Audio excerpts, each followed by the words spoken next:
I'm built to win. Apply myself, I filled it in. No time for the doubt, they counted me out, I'm getting it in. Yeah. No time for no loss, I'm paying the cost, I'm in it to win. Yeah. Refuse. Bond it can't be diffused. If you ain't thinking the same, then we playing by different rules.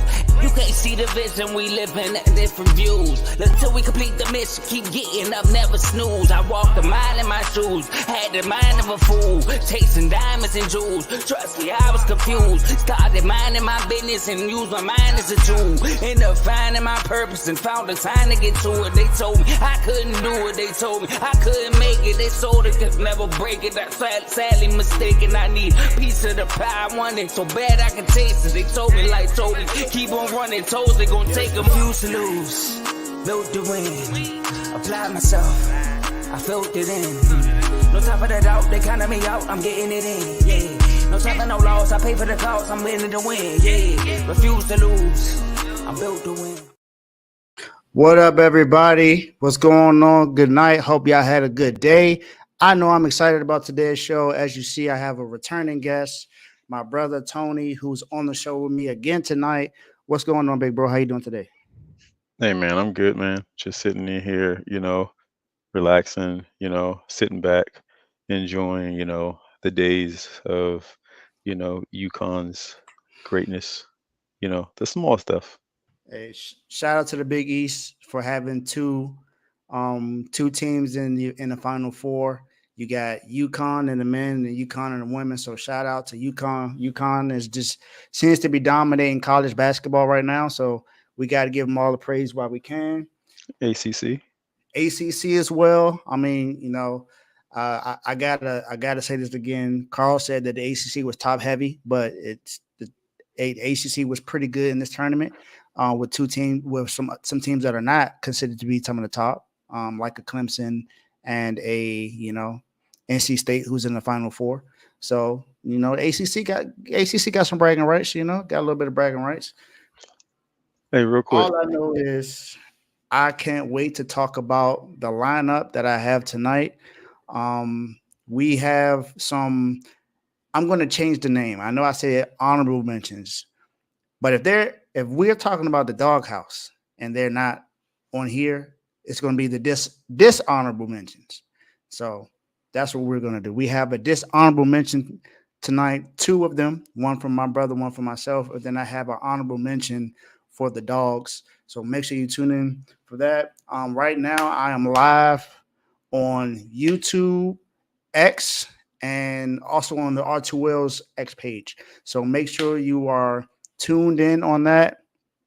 I know one thing I am excited about tonight's show. Like I said, like, share, subscribe. If you're on YouTube, that's what you need to do. If you're on X, like, share this, repost it. Let them know that we live. As they say, we live, baby. We live. I'm ready to have some fun tonight. It's going to be a great show. Tony, look at the private chat, by the way.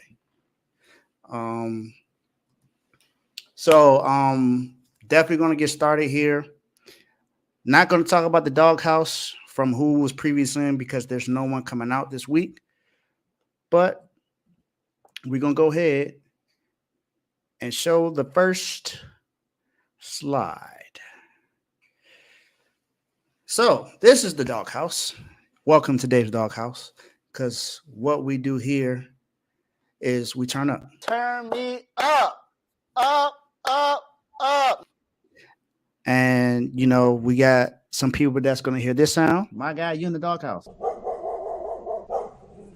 We got some people that's going to hear this sound.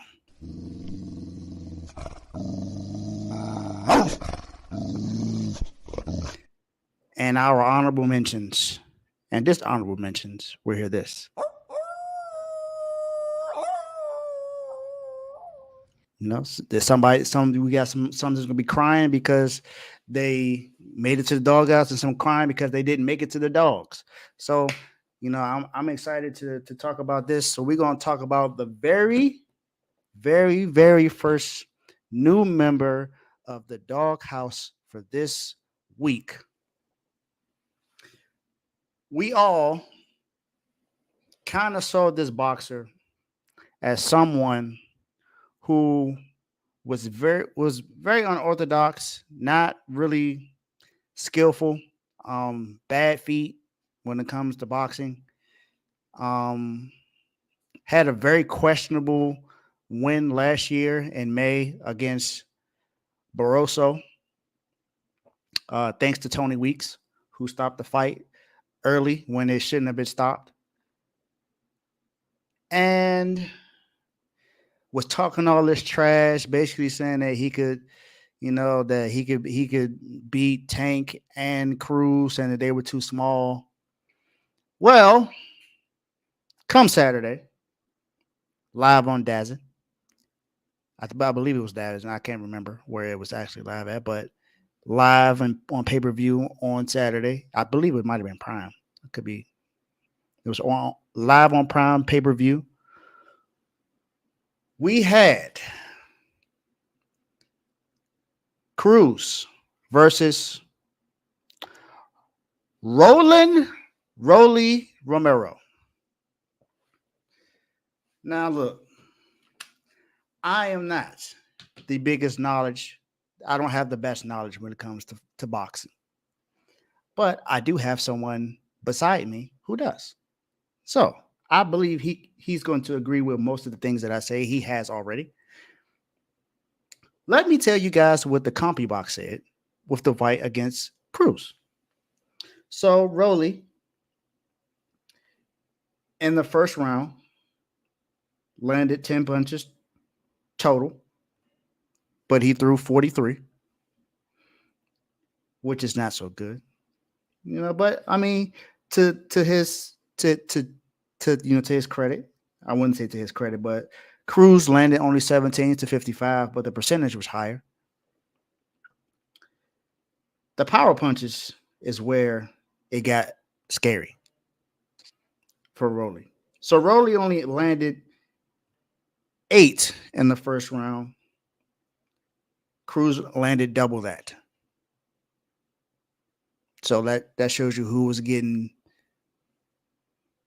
I want to say this word, but I know somebody gonna say no Diddy, but he was getting beat very badly in the first round. Then the second round, it got a little bit more even with the power punches. It was 12 to 13. Cruz still was in charge of that. Then Cruz had 10 in the third, 17 in the fourth, 15 in the sixth, 30 in the seventh, and then 11 in the eighth round where the fight got stopped. If you saw that fight, then you clearly saw that he was getting whooped throughout the entire fight. I think he said daddy a few times. He might have. And if you saw the ending, if you saw the post-game, the post-fight interview, he looked a little lost. I don't think he knew where he was at. Looks like I'm lagging a little bit, but hey, that's what was happening in the Rolly. He was lagging in the ring. So I'm just giving you a little example of what happened to him in the ring on Saturday night. Now, I'm going to let my brother do a little bit more in-depth explaining of why he belongs in the doghouse. I mean, one of the things, there are a lot of boxers out there, man, and everybody does this a lot, man. When you go out there and you do something, you try to sell the fight, right? And I don't know whether he was trying to sell the fight or what he was trying to do, but he talked a lot. He talked a lot, way too much, right? And for some reason, Cruz was just focused, and you see why. He was he was focused on knocking this dude out. Like I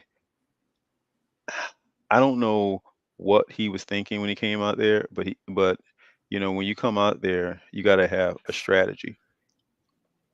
He had no strategy. He came out there and um he never changed. And this guy who probably, not even probably, Cruz by far is the better fighter anyway, in my opinion. Mine But too. but he got out there, man, and he was the show.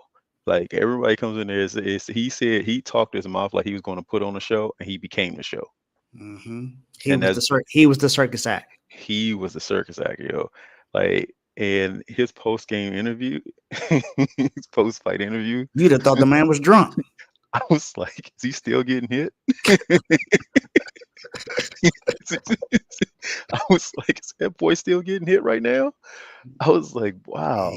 Man, he was getting Like, tore up. I was like, sheesh, you somebody know, stop him. you know, when Spence got beat by Bud, right? When he got beat by Bud, he still came out there. And now you knew he had some injuries, right? He had some injuries, some seen, some probably not, some unseen injuries. Mm-hmm. But I don't think Rolly had those. I just thought that he just like you ever you know how sometimes you can be left back and you're in school and you watch your class go ahead. That's kind of how it was. It's kind of like Cruz knocked him back. He was in like 11th grade, or he thought he was in 12th grade, getting ready to graduate, and Cruz knocked him back down to like the 10th grade. Dang, 2 grades, not 1, 2. Sheesh. Like he I don't know why he still thinks. Now I will say one thing. I think Tank said that he probably was the hardest person he's ever got hit by. Mm-hmm. Right. I think that's what Tank said, right? And I don't about Cruz, right? Yeah. I think it was about Cruz. So if he's saying it about Cruz, what is Rolly saying about him right now? Because he got hit by both of them. That's what I'm trying to figure out. What is he saying right now? He said Tank, it's not that it wasn't that hard of a hit. He just caught him. But I mean, that's his opinion. It's not the fight I was watching. Not the fight I was watching either. But hey, that's his opinion against ours. He was the one in the ring. We weren't. So hey, I'll take your word for it. All I know is you didn't come out looking good on Saturday. He was asleep. How does he know? You don't know how hard he got hit. He woke up. Right, Tomo in the comment section said Rolly's still in 2020. You're right. He actually is. Yo, when he came, he hit the mat so hard. I think the mat woke him up when Tank hit him. I think he was asleep on his feet. I personally think he was. Most people said he wasn't. I thought he was asleep on his feet. I wouldn't be surprised if he was. But all I know is Rolly, you should have took the Ryan Garcia fight. That's what you should have did. You should have took that fight. That's the fight that you would have got paid, and you probably wouldn't have got knocked out as bad. But that's the fight you should have took. Now, I think Ryan would have still knocked him out. I don't think it would have been that bad though. It wouldn't. It would have been systematic, but I think he would have knocked him out. PTE is a hell of a drug. Yeah, you're right. He needs some milk.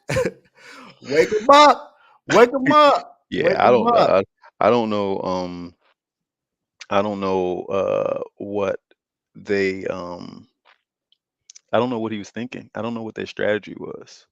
And that was my whole thing when I was watching it. I was like, what's his strategy? Like, what is he going to do? The second fight, I mean, we're not talking about the second fight. The second fight, that was just a brutal elbow to the head thingy, and that caused that fight to be totally different. But he ain't getting no elbow to the head. He got nothing but fists to the body, to the head. Like, my man was out there playing congos on his body. Like, he was out there beatboxing, like he was backyard playing in, playing a beat or something like that. They were just like, put it in the pocket. Put it in the pocket. There you go. Well, welcome, Rolly. Welcome. We got a nice cold seat for you in the doghouse. So, Rolly, I think you might need to. I'll tell you this though. Don't hire Derek James as your trainer. Go find someone else. Maybe see if Bomac can help you out, because your footwork is terrible and you just seem to be getting knocked out when you fight somebody that can actually box and got power. So, Rolly, you get the call that most get when they get put in the doghouse. So, welcome to the doghouse. My guy, you in the doghouse. All right. Now, to a more serious situation. This is something this is one of the reasons why I started the doghouse, because there were a lot of serious situations going on. Somebody asked you a question, Tony. Is that Zeke in your background?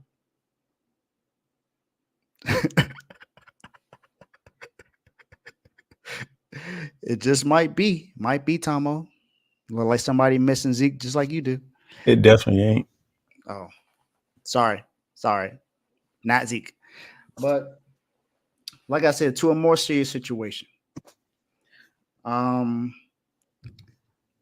all of those that have paid attention to the NFL and who are in the NFL chat, you know that we give breaking news to a lot of things that happen in the chats nowadays. There's been a serious situation that's been going on in Detroit from a cornerback who is now cut by the team. And I am talking about none other than Cam Sutton.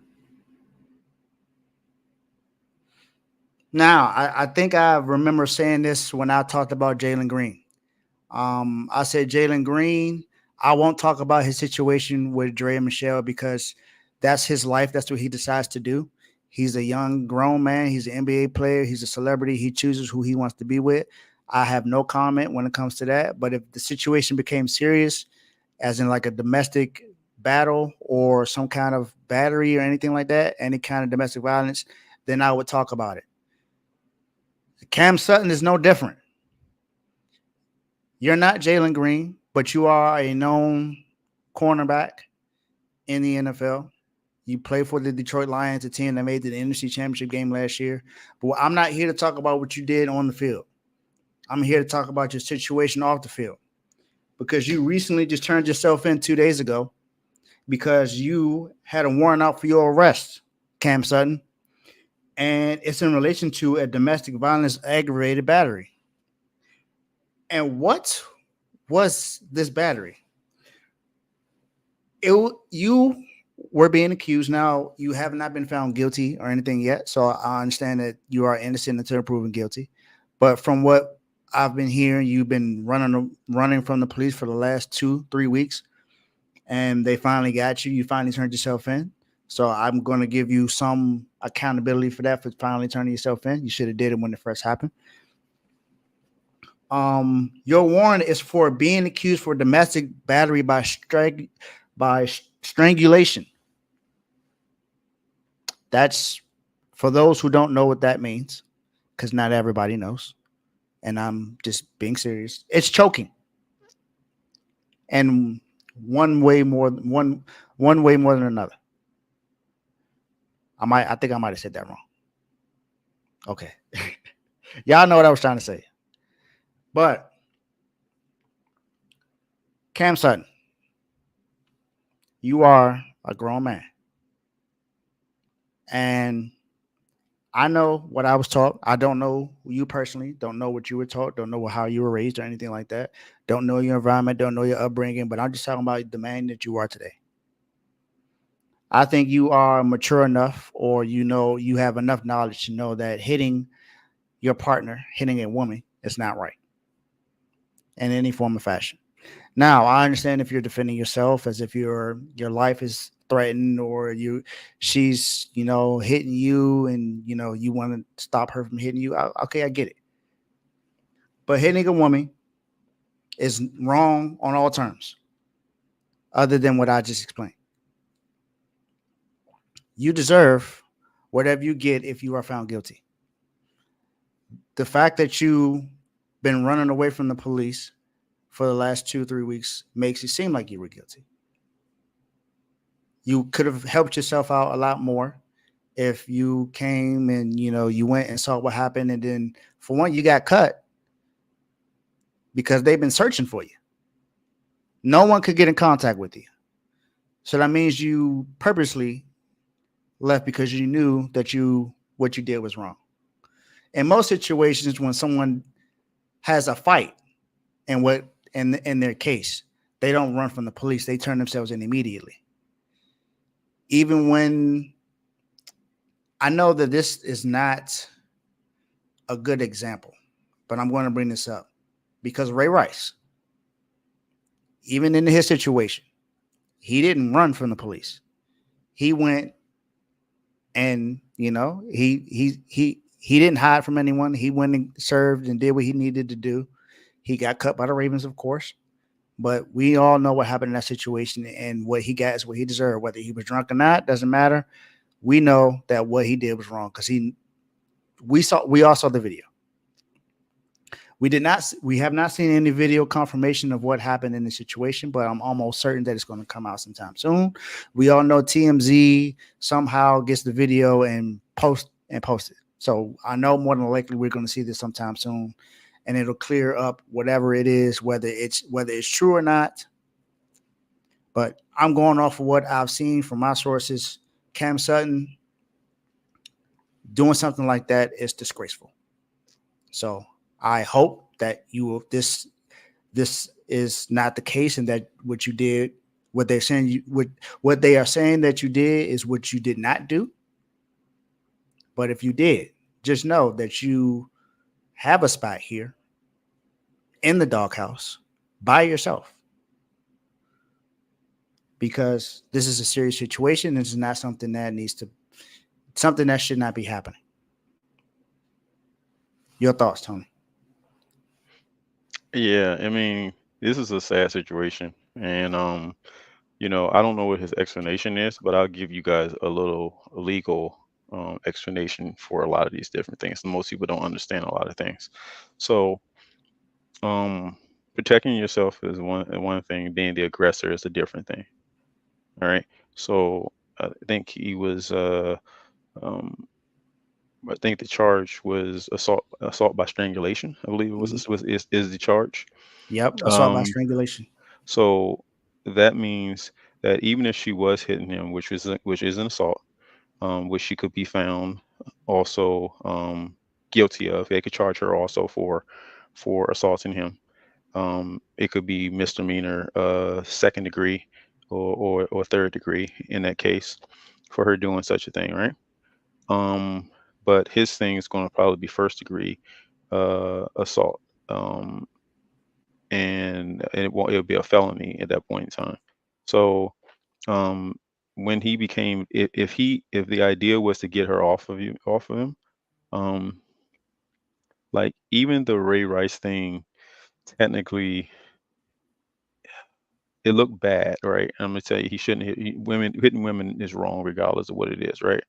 It looks bad, but the reason they couldn't really charge him was because she was hitting him, and it was definitely a defensive thing. Although you know, his status and his size made it more aggressive than in sight, right? They couldn't charge him because it was defending. Now, if he would have came in there and dropped the elbow on her at the end, right? You know what I'm saying? Then that's considered assault at that point in time. So that's why they couldn't do it. So they must believe that Cam aggressively choked this woman, right? Um, aggressively choked her, meaning that she thought she feared for her life at some point in time with that, right? So there could be more charges given onto it. Now, the one thing that's crazy about the whole thing is that the warrant for his arrest went out on the 7th of March, right? The warrant was out for him for I think it's misdemeanor battery. I think it's what he has on him right now with that one right there. Mm-hmm. But it charged him also with a felony also, right? But I think they lowered it now to a misdemeanor battery charge. But the fact that his lawyer said that he would turn himself in um, last Monday, I believe it was, or they said he would turn himself in on Monday or something like that, but he didn't turn himself in until like 6 days later or something like that. Mm-hmm. I would think it was some crazy thing like that. It also makes it look pretty bad for him, evading the arrest, or not answering a warrant or something like that. So I pray for the brother. I see that some sources are saying that if he comes out of this right here, that Pittsburgh, who he was previously at, is desperately looking for a looking for help in the secondary. So he'll probably go back there. But that's secondary to the factor what's going on right now with him. That is, this is a horrible situation. You know what I'm saying? It's easier to just walk away. You know, he signed what, a 3-year, $33 million contract last year with Detroit, right? Mhm. Now I'm not saying it's about the money, but it is about the money. You know what I'm saying? Walk away. At that point in time, you walk away. You know what I'm saying? Now we don't know exactly what's going on, whether alcohol was involved, which I'm pretty sure it was, and everything. But uh, I really want to wait until to um, pass judgment on him. I would like to wait until I hear the rest of the story. What happened? I'd like to see what the sheriff's down in Florida is going to say, um, because they're going to have to give a press conference at some point in time. So when are they going to say that, going to give us a little bit more answers to what this young man is in trouble for? So would it be, it's what, eighth year in the league? I think it would be coming up. Mhm. Now I will tell you this: the one thing we know for a fact is that he will definitely be suspended by the league, regardless of what team picks him up. He's going to get some games, you know, and probably not for the actions um, that he had in Florida. Well, probably because of that too, but it's mostly going to be for what he did after he knew that there was a warrant for his arrest, and the fact that he didn't answer that warrant um, in a timely manner. But but that's my take on it. I mean, it's a sad situation. It's been a lot of sad situations going on with football players. Yep, absolutely, absolutely. So, yeah, Cam Sutton. I really don't have much anything else to say. Like I said before, I'm hoping that this is false and that you did not do this. But if you did, then you deserve to be here and you deserve to stay. So So, so here so here's my thing. Um, here's my thing to answer the false thing. I don't think it's false, and the reason I don't think it's false is that they had to take the evidence before a judge to get the warrant. So there had to be enough evidence there for the judge to issue the warrant for his arrest. You know what I'm saying? So there's something there. When they get everything together and see how much of it is there, is what's going to be going to be the question. How much of it is there that says that he did something? Because I think they lowered it from a felony to a misdemeanor. it's possible. I'll read But more into but it. we'll see. Yeah, we'll see. But Cam Sutton, you in the doghouse. My guy, you in the doghouse. And as my brother said, there have been some things going on in the NFL that have just been a little wacky. Not sure why, but it just has. What is going on in Kansas City? Um, I don't think that I uploaded the right video either, which is ridiculous. Now I'm mad at myself. Hold up, give me 1 second. Having a little bit of technical difficulties, people. You know, we make mistakes. Players mess up. Players mess up. That's what we do. That's what we do sometimes.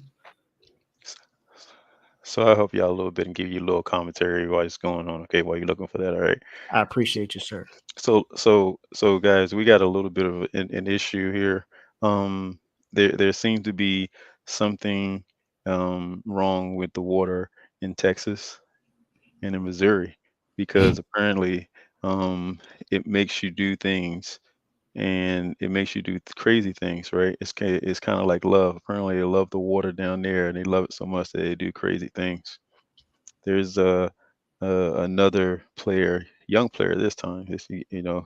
Our previous guy had some years on him, but a young player this time, who was coming into his own, um, and has a ring this year. and has done a lot of good things since he's kind of become the number one receiver in Kansas City. He became uh, the prime target for uh, my homie down there in Kansas City for a while. Yep. We talking about he was a rookie last year, just like Zay Flowers. Rishi Rice. Now I know you see my first person that's going to be a dog. We're not talking about him right now. We only talk about Rishi Rice. So I can't find the other video that I had, but I'm not going to worry about that right now. Let's just talk about Rishi Rice. Yeah. So this is what we know to be factual. We've seen the video, we've seen the evidence. We know that this happened. He admitted to it. We got that Marion Berry video. We got that. We got that. So there was a situation that happened on Sunday. There were two drivers in a Corvette and a Lamborghini in Dallas, causing a six-vehicle accident. Both fled the scene, and Chiefs wide receiver Rashee Rice was listed as the suspected Corvette driver on the call sheet. Now, not only did that happen, a woman that was injured in that crash told police that the men involved put her 4-year-old child in danger and walked away without sympathy. And if you saw the video, you saw that they literally got out and walked off as if nothing happened. So Walked? Well, they speed walked. they walked with some speed for sure. They were trotting. They almost jogged. And not only that, cleats were left in the Lambo, so it didn't make it any better for Rashee Rice. It was like, all right, well, it's cleats here. Not only was cleats found in the car was actually a rental, and it was in whose name? Rashee Rice. Rashee Rice. He was definitely involved, and footage shows that he got out and walked off. The league is definitely looking at the situation right now. He has admitted to he admitted to it, and he's facing possible suspension from the league. He's also facing civil liability and potential criminal liability due to his involvement in the 6-car crash. So, as I've said before, in a serious situation, first of all, I don't understand it. Celebrities, stars, actors, actresses, football stars, baseball, I don't care what you do. Humans, why are you racing with other cars on the road that aren't racing too? This is not F1. This is not NASCAR. This ain't the Need for Speed game. Why are we doing things that can cause danger not only to us, but to others?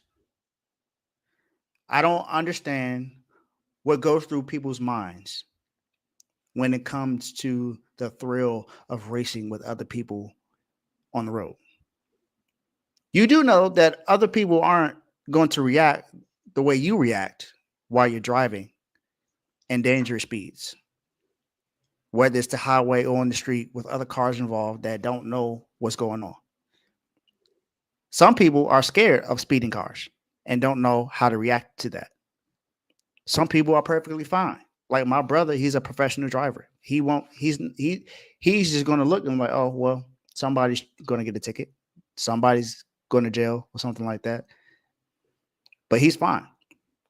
But I know someone else who's going to have a nervous breakdown and not know what to do because they don't know where they need to go. Because speeding cars aren't always going straight. They turn.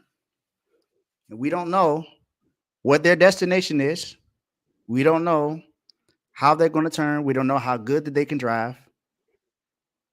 Only they do. And maybe they don't even know How good? Nice shot, Tony. Yes, I know I'm not as of right now. No, I did not just do the nay nay. But look, these are the things that just need to not happen. If you know that you are in the limelight, you should not be putting yourself in situations that's going to get you possible jail time or possible suspension, which means no money in your pocket.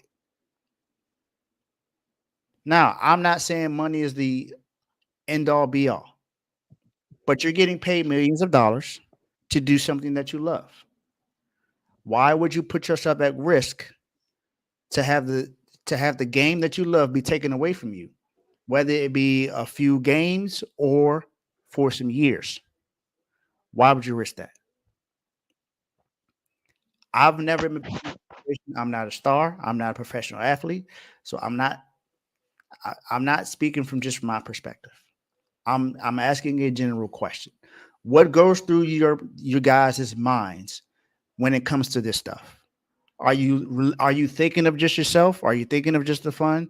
Are you not thinking about the consequences? Are you not thinking about the other people involved? Are you not thinking about your career? Are you not thinking about the money? Are you not thinking about your family? Are you not thinking about what you love the most? Are you not thinking about your life? Are you not thinking about others' lives? Can we please stop doing things that's going to cause us to not do what we want to do the most?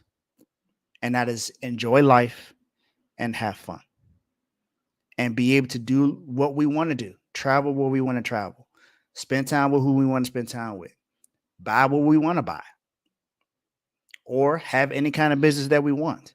Why can we please stop putting ourselves in these situations, especially in the Black community? It's only so many opportunities that we have anyway. You're one of the few people that were able to make it to the NFL. And this is an opportunity that could be easily taken away from you. So please, I'm begging you, and Cam Sutton too, to just stop. Just think about what you do before you do it. And if you know that drugs or alcohol is going to get you into that mode to where you don't know what you're doing, then don't do it. That's all I'm asking. Tony? Yeah, I hope this is like a Ray Lewis moment for him, where he learns from this. You know what I'm saying? Now, I will say he probably ran a better route running from that car than he did in the Super Bowl. But anyway, that's beside the point. Anyway, um, no, man. So I don't know what. So I would tell you as a driver, right? And you're right. I've been professionally trained to drive. And you know, being in that position, you have to anticipate a lot of things. You have to always be anticipating. You almost have to be almost like a be able to see everything at all times, even though you can't. But you got to be able to see everything at all times.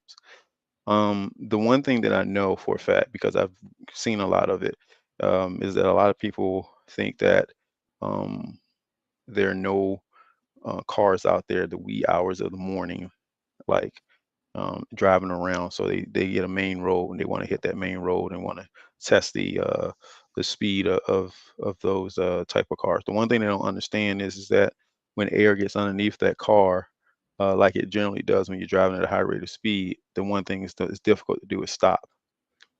So I don't know if they saw the people there and just wasn't able to stop, but I can if the injuries, because at the speeds that they were talking about that they were driving at, someone should have been killed.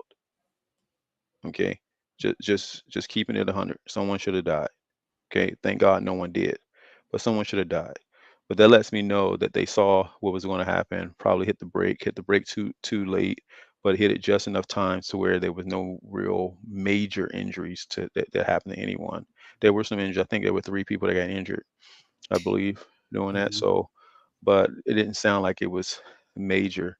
But he's they're going to get charged with leaving the scene of an accident, leaving the scene of an accident with people with injuries. They're going to get a lot certain charges. Um, this is not how you want to. This is not how you want to start your career off. You know what I'm saying? Absolutely. Now, I will say it gives him the opportunity to learn from this, and hopefully he learns from this. It won't be as bad as Cam, but if hopefully he learns from this and he goes and understands that it's okay being alone, it's okay staying in a house, it's okay going to a movie and just sitting in a movie. Hell, you making enough money, put a theater in your house and just watch it in your house. I mean, it's so many different things you can do, so many different things you can do that are fun. Heck, I jumped out of airplanes. That's fun. Um, you know, it's a lot of fun. Um, I'm not. I will not bungee jump because I just don't think of jumping off of a bridge or something on a large rubber band is a smart idea, right? Too many times of watching the episode from The Fresh Prince of Bel Air is just gonna make me not say that. You know what I'm saying? You know, I ain't proposing to nobody coming off no bridge like that either. But that's always popping in my head. But And also but what yeah, happened in Baltimore. So I definitely don't want jumping off no bridges. Mm. I just swam off of that. Hit the bridge, you just dive and get to the other side and not be on that way. That's it. Yeah, so Anyway, you're a swimmer, and I'm not. So two different thoughts. um, but no, and in all seriousness, and while we're on here, and that happened after your show last week, I believe, Mhm. right? So Yeah, um, it was that same night, I believe. yeah, I It was believe so. later on. That morning, right? But prayers out to all the families that were affected by the Baltimore bridge crash. It Absolutely. was a real tragic thing. They still haven't. I think they still are looking for 4 bodies, I believe. Hmm. So I mean, it's still it's a real tragic thing for you to be up there, just doing your job, fixing potholes, and now you're going to be in a hole. You know what I'm saying? And I didn't mean that to be funny. I mean it in seriousness. You're going to be in a hole now because of that incident. Those families are going to forever be hurt, and probably going to be traumatic things going over bridges from now on. But yeah, but in this case of Rice, man, he just needs to. And man, what's it up with people with the last name Rice getting in trouble in the I NFL? don't know. But I but don't know.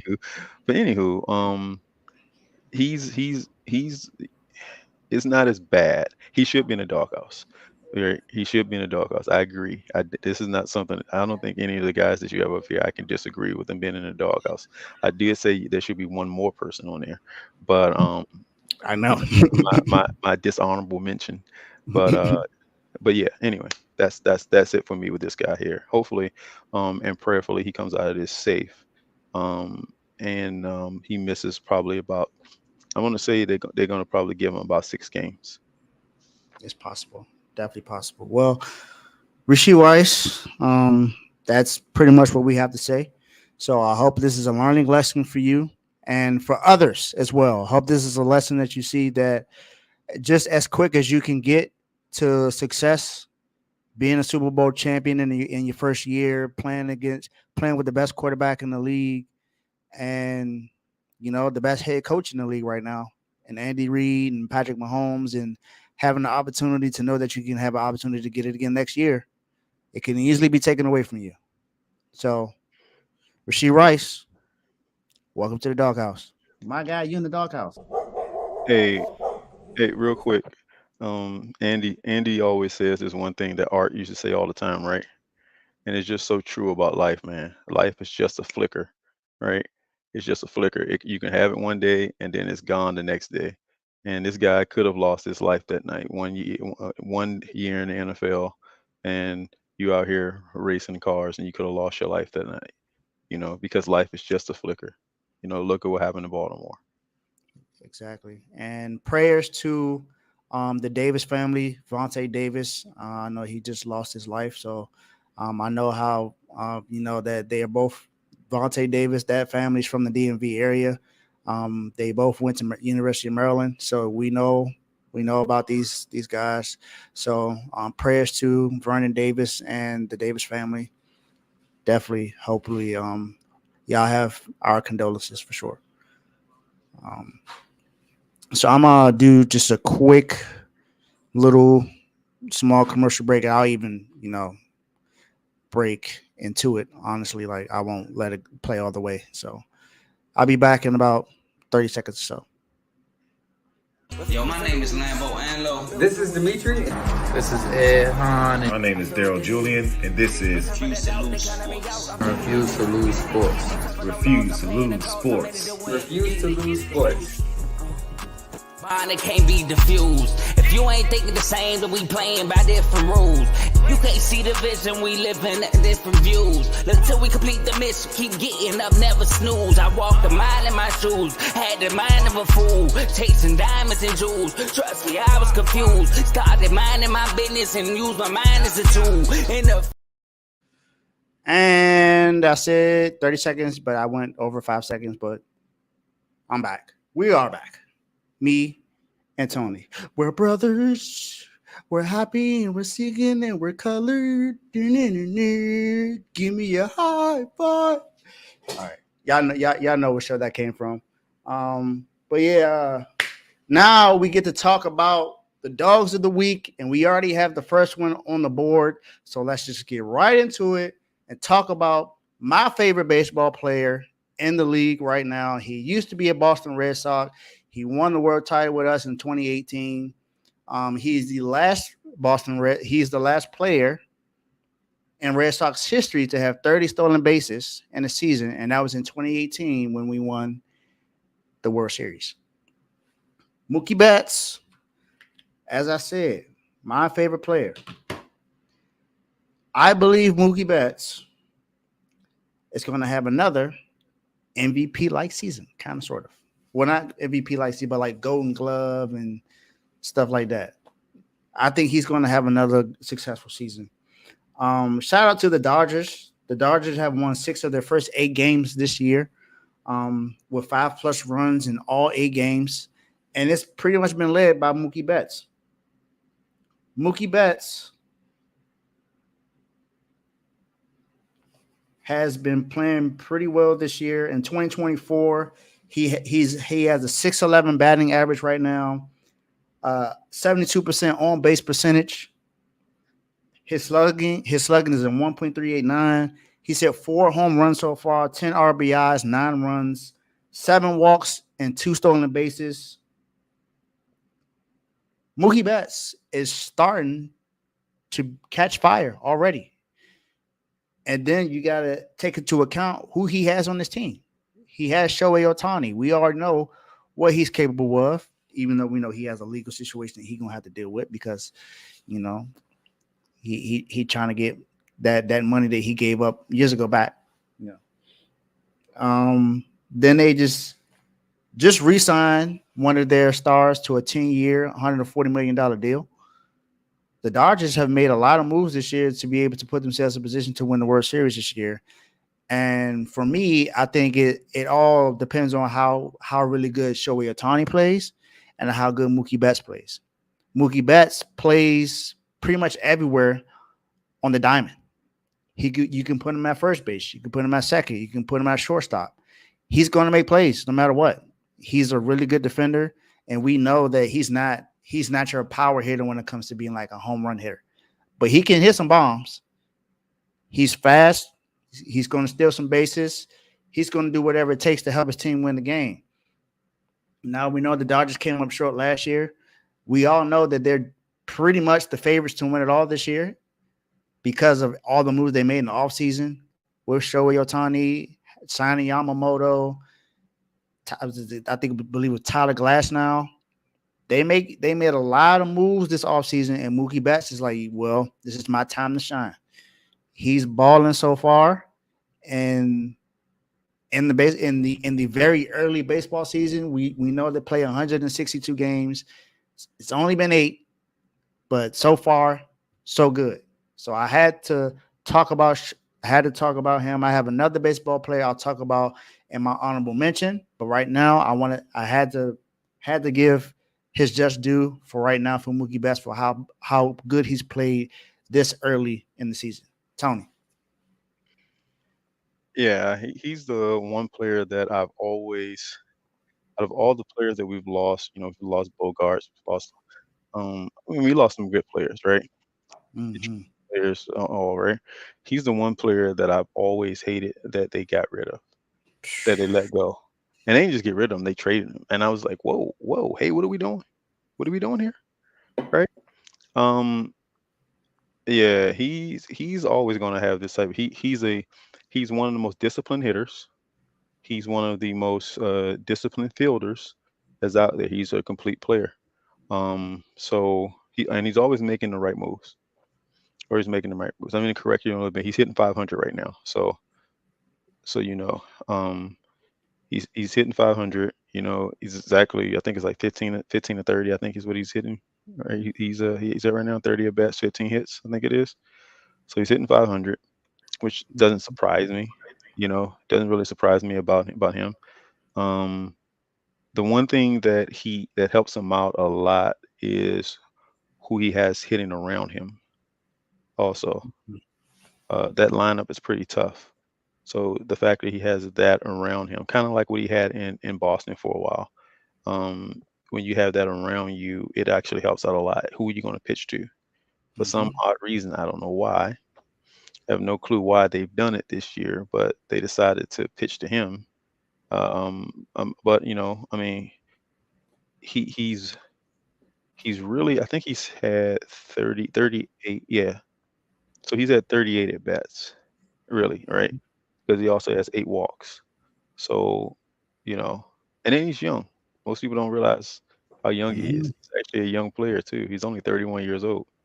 Exactly. So, That's young in baseball. Old in football, but young in baseball. so you know, uh,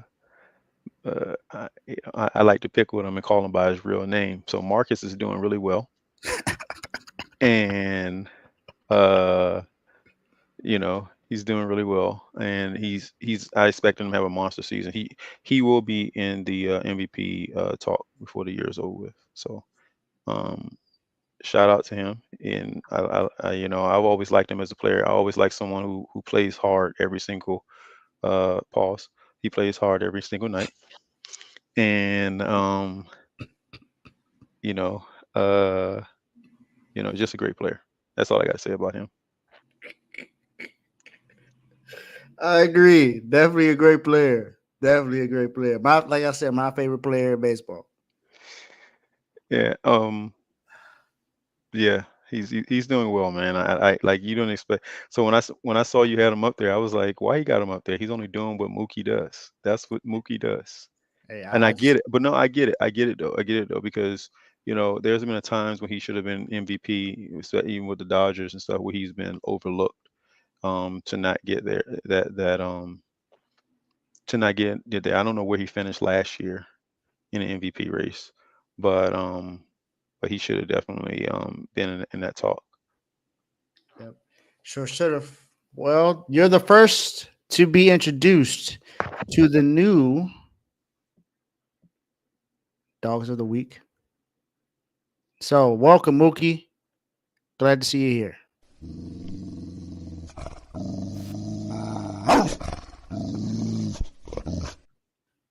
All right, this very, very next one.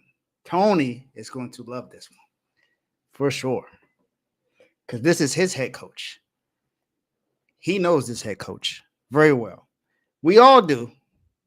Because as soon as I say the name, you're going to know exactly who I'm talking about. He is the most winningest college coach, period, in basketball.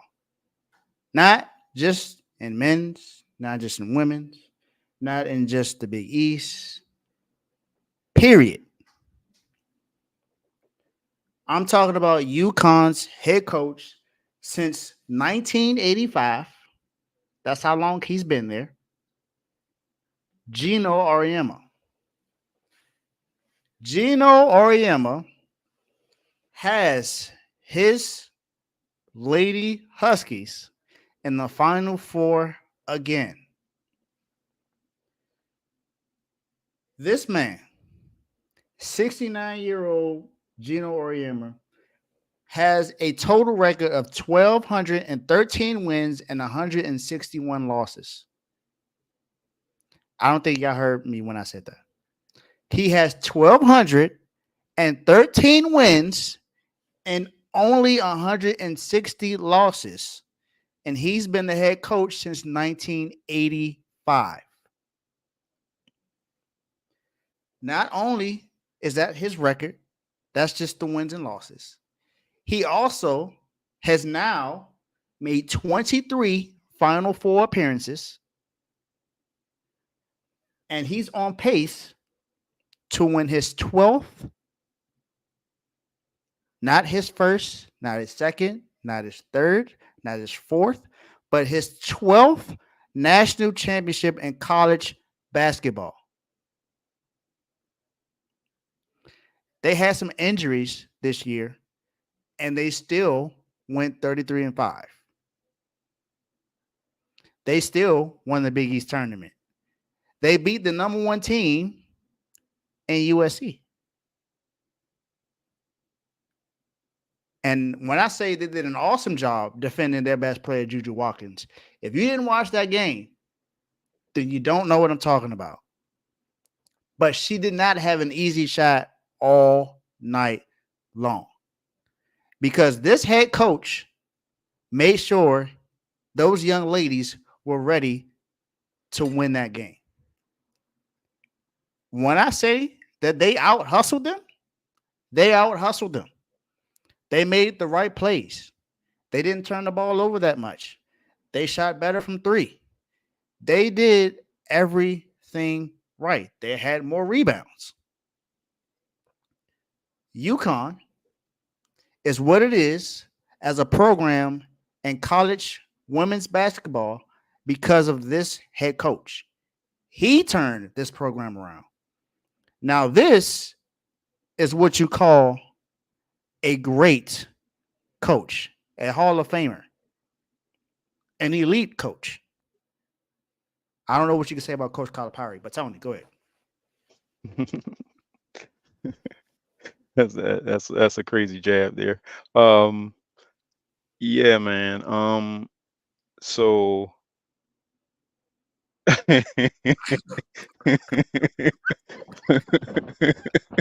that's funny. So the reason we're laughing is because Joe put in the comment section, the Pistons have more losses this year than Gino had in the last 40 years. That's crazy. Yeah. So look, we discussed this beforehand before the game came on, right? We you and I had a discussion about it, and I told you what was going to happen. I said they're going to beat them. But now, one of the craziest things about this game is something that most people didn't point out about this game. Paige played all 40 minutes. Edwards played all 40 minutes. That means Juju came out, sat down, got rest, and came back in, and she still had to face Paige Beckers, who didn't sit down. She didn't sit down. She played the entire game. They only, like, now UConn normally runs probably about a 10, 11 player bench, to a 10, 11 player team, right? Because he likes to keep players fresh and stuff like that. They've had 5 major injuries. 5 major injuries. All right. They only play 8 players. They only play 8 players. They've only played 8 players since like week 16 or something like that of the season. They've only played 8 players. If you go look at the end of their bench, you'll see all 5 of those players in sweatsuits sitting on the end of the bench. Just think about that. Think about that. Think about the fact that Paige Beckers is coming back next year, and all 5 of those players will be back. I'm just saying. What is that team going to look like next year? I'm just saying. You know what I'm saying? Just saying. Like, even though USC has the number 1 recruiting class, they do. I'm just saying. And you got Gino and Paige. So But see, here's the thing that most people didn't notice about Geno. If you watch that fourth quarter, like he actually sat down a lot more this game than I normally see Geno sit down. Right? He was sitting down. But the fourth quarter, my man, every time they came down, because remember in the fourth quarter, both when they were on offense, they were on their side of the floor each mhm. time. So the head coach was on the side of the floor when they were doing offense on the fourth quarter. Remember that. If you go back and look when the game was, I think it was 63 all. I think it was 63, 66 all, something like that. 66. I know that. I think it was 63. USC had Mhm. tied it up. I think it was right. And when UConn went on that run, when they went on that run, guess who was calling the plays? Look on the sideline. Gino was directing the play the entire time. He was sitting in there telling them, "Hey, nope, don't move yet. Nope, don't move yet. No, you get over there. You go right there. No, no, stay right there. Hey, this play is for you. Stay right here. All right, now go, go." And every time they did that, they scored. Every single time. Every single time. Right? Like you can have the best players in the league, right? You can have all the players, but if you don't know how to use those players, you know what I'm saying? That's like you going out and buying the most expensive car out there, right? Got all these gadgets on it. But if you don't know how to use those gadgets, then you just got a car. You just pretty much got a Toyota Corolla.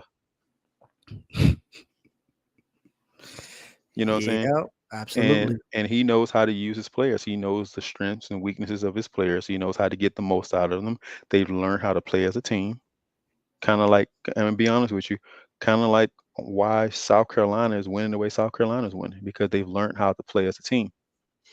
Remember, this is a whole new starting five for Don Staley too. Mhm. Right? Remember that too. Like these two coaches have had to go in there and I wouldn't call it an adversity, and you got a player like they have, right? I think she's what 6'7" or something like that.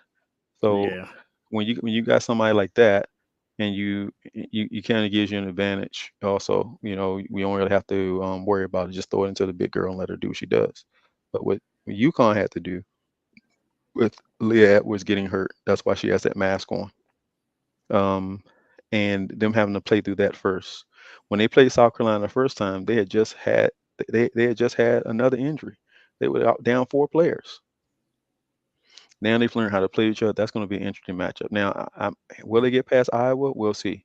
I will tell you this much: Caitlin Clark will not be sitting wide open like she was against LSU. That's all I got to say. Yep. Hey, this is the show where I talk about everybody. I talk about every sport. I had to talk about this situation. I had to let y'all know who the best coach in college basketball is. I know I had a segment about Don Staley. Sorry. I'll say who? Don't kill me. Don't kill me. Charge it to my head, not my heart. I thought you was trying to name both Connecticut coaches at the same time. I was like, no, but yeah, Gino he's the best college basketball coach ever.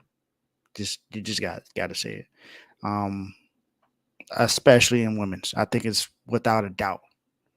No one has had the run that he's had, and he's made adjustments through every single time. I mean, just think about Because 2013. this is the NIL. This is something very new, and you don't hear him complaining about it. He accepted it, used it to his advantage, and he got Paige, and Paige is coming back for another season. Think about 2013 though. Think about what he did in 2013. Like you've never heard of that in women's college basketball before. They won 3 straight championships. Definitely did. They won 3 straight championships, and it was just like everybody was sitting back. Was like, all right, so we know what's gonna happen this year. Let's go ahead and play the year out. Who they playing next? That's basically what the year was going like, man. And if they wouldn't have had the injuries, they would have won 4. That's true. Yes, Carl, I know Paige was before the NIL. I'm just saying he can still use it to his advantage. and not complain about the NIL. That's all I meant to say. Okay, thanks for correcting me. I mean, that's the same thing that Dan Hurley did. I mean, you got a couple of players on our team right now that we took advantage of getting when in UConn men's basketball team. All I'm saying is that he can use the NIL to keep his players because she's coming back for another season. So that's that. He doesn't worry. He doesn't. I don't think he has to worry about someone leaving. So Gino Auriemma, greatest coach, at least in women's college basketball, because some will argue that it's someone else because of men's, but you can't deny what he's done. You are a dog, so welcome. Who's a men? They gonna say Wooten? That's the only one I can think of. Wooten. I've heard Wooten. I've heard Coach K. So No, Coach K never. Maybe Wooten. hey, wait! Don't disrespect Coach K. I'm not saying he wasn't a great coach, but he's Okay. not this. He doesn't reach the pedestal of this guy in Wooten. No, I don't believe so either. But I don't believe so either. But that's what we got the show for.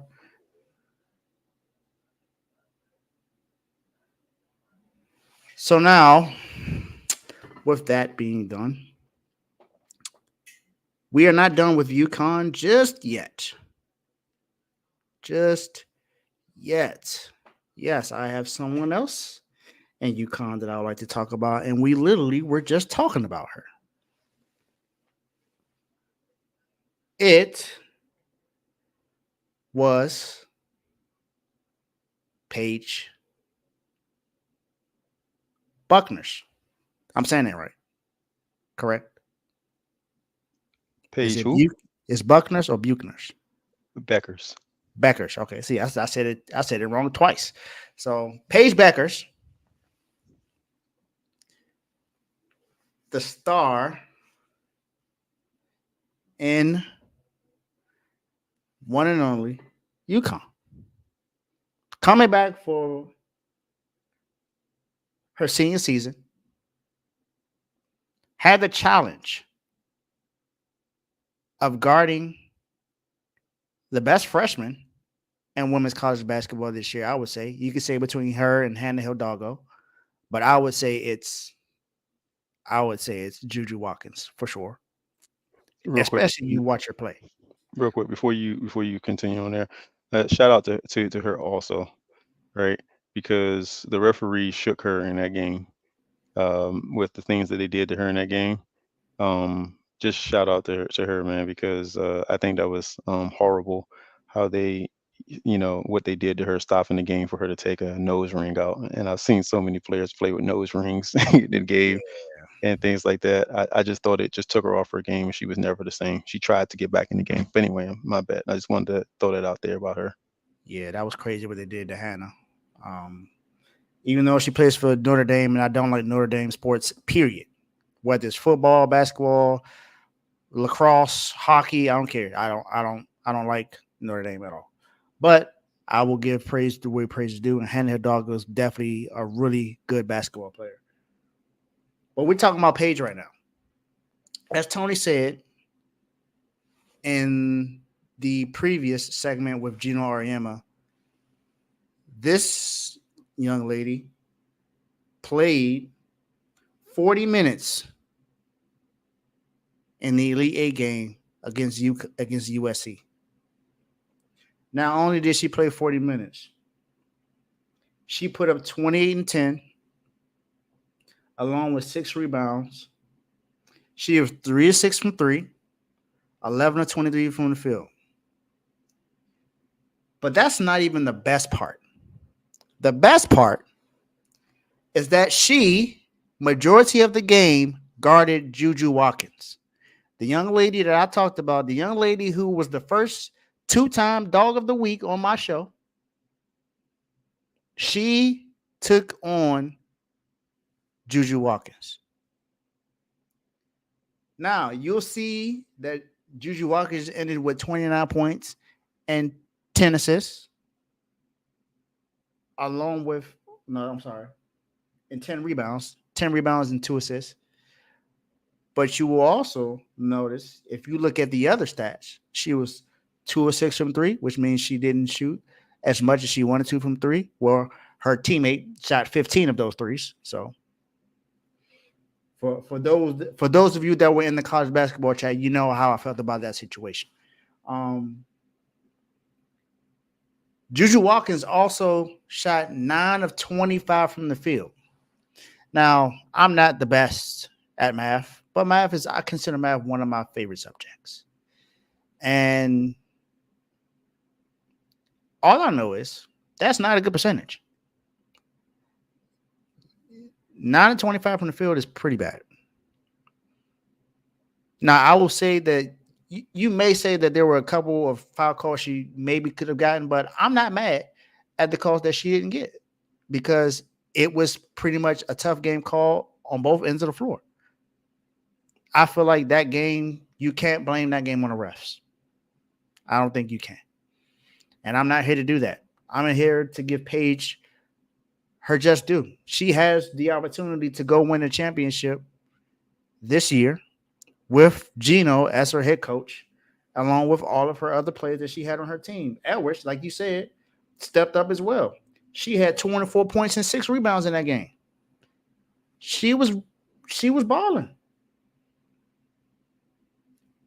And the crazy thing is, they were the only two on the team to score double digits. No one else scored 10 points. The closest was Brady, who put up 8.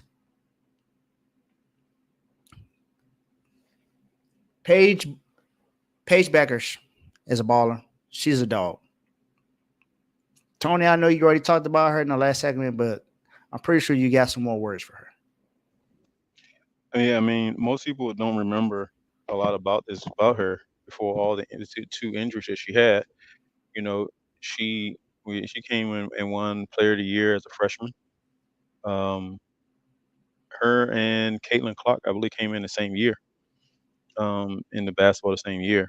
Um, she she didn't do it by herself, but she kept her to 36% shooting from. So you know that percentage is about 36% shooting from the field. She shot 48 percent from the field. Uh, That's almost 50%. yeah, she had a really good game, right? The one thing that I can say is that I can only think of one bad shot she took that night. One bad shot she took that night, right? And it's because she rushed the shot itself. But the fourth quarter turned on, and it's like A light switch. a light switch turned on, and she just started shooting from wherever she felt like shooting from. It's like she was like, "Okay, I'll coast for the first 3 quarters." But it's kind of like what I said to you when I was joking with you with Kobe. Kobe told you, man. It's like she slapped Juju on the butt and was like, "Hey, you had a good game." What are you Good talking about? game. What are you talking about? We got 10 more minutes. Yeah, you had a good game. Mhm. Right. Now Juju came out there and played her hard out. Right. I can't say that was the first game where I actually watched the entire game and watched her play the entire game. And she played really well. There was one play where I thought it was an offensive foul. But and it was an and one shot for her. That was offensive foul. But um they did to her what most teams what a good coach would do. The coach, they played team defense on her, although Paige was playing her for 90% of the night. Paige was on her. They played great team defense, and the idea for their team defense was to make her go left, and they continued all night long to make her go left. And every time she went left, she took a bad shot. Now I will say that some of those times if it went left, she was forcing those shots where she could have had more assists than she had. She only had 2 for the night. I think she could have ended up with about 6 or 7. It had she, kept her head up and watched players cutting and played off of it well. She didn't, but she will learn that. Next year as a sophomore, she's going to be an animal because they're going to work with her on that. But Paige has always been an all around player. We already knew she can score, right? We knew what that she was that type of player. She was a dog when it came down to scoring. But could she be a dog and play team defense? And she is. And she's quiet. She's She's a silent assassin. You know she's going to do it, and you'll sit there and she's quiet the whole game.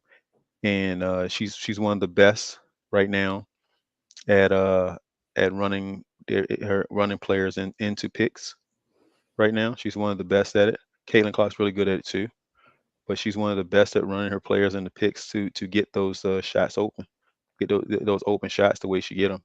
Don't think that she runs like crazy. She moves around and she moves so smooth.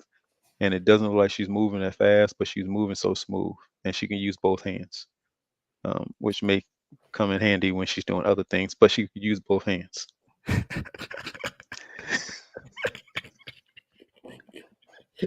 I do believe it will come in handy, but she's doing an awesome job. Paige Beckers, baller. Welcome to the Dogs.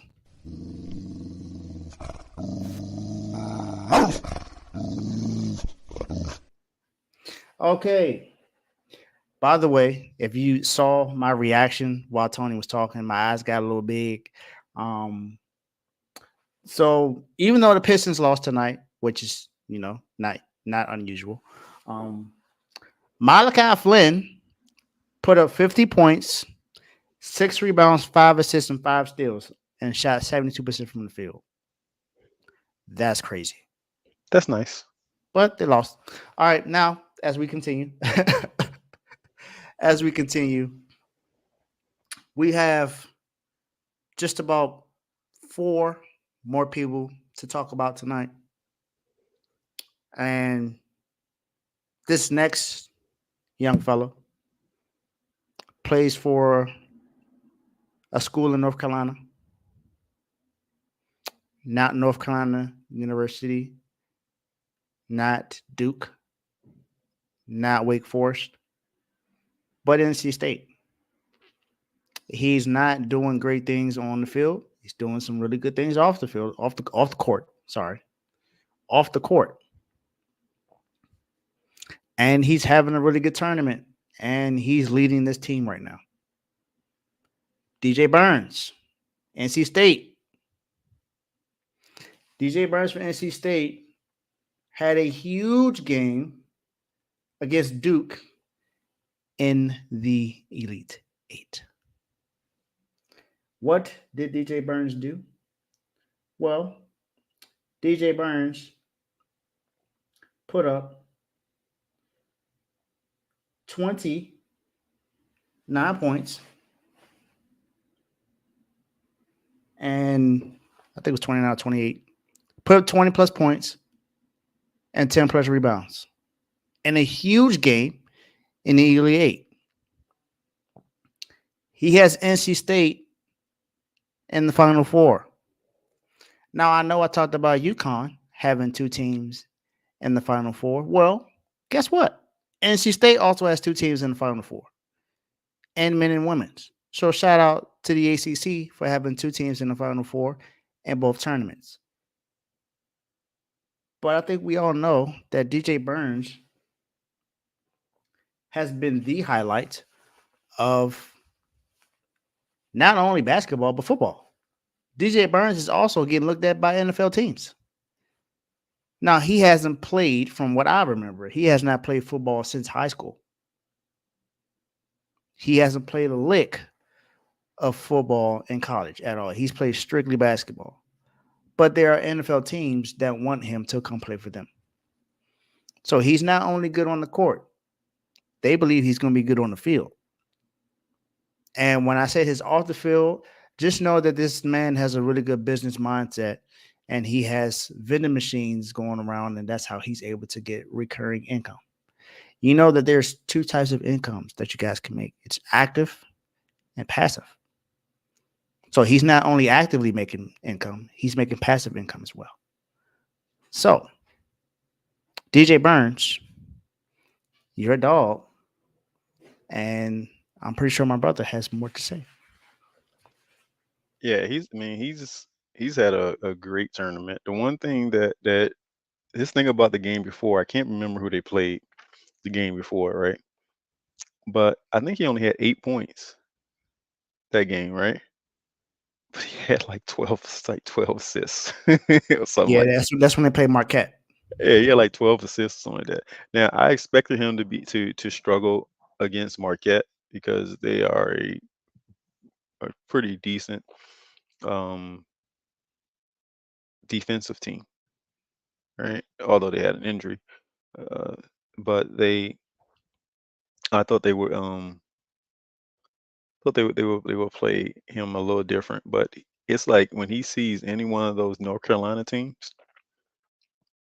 He it's goes off. it's like he turns into a different guy. He goes My, off. my man. And the thing that makes it so funny for me with him is that he, he moves so slow while he's doing it. It's so deliberate. They know what's coming, but they can't stop it. And when they do try to stop it, he's passing the ball to someone wide open because you send it, whoever you send to him, he's going to find that guy wide open. Now, shout out to his team because they move when they know that he's getting about to get trapped. They move a lot, right? Horn and all those guys are moving around a whole lot, right? Which makes his game, it makes it even easier for him. It makes them even tough.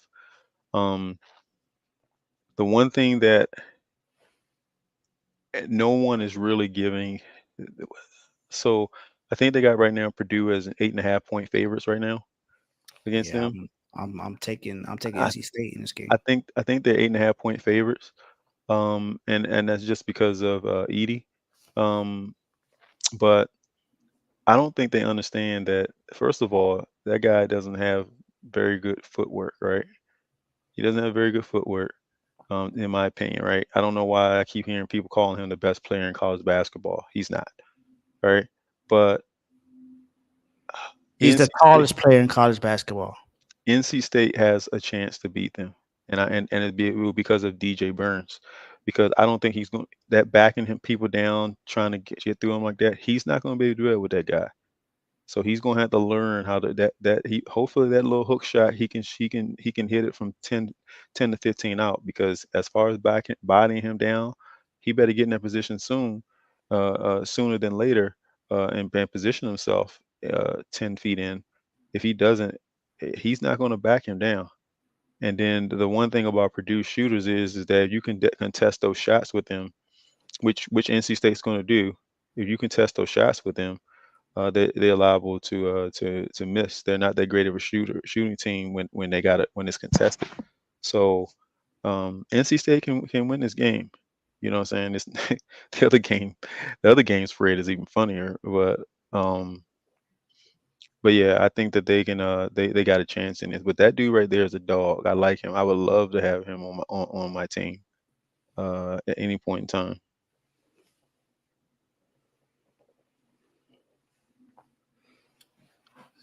Well, that's DJ Burns for you, people.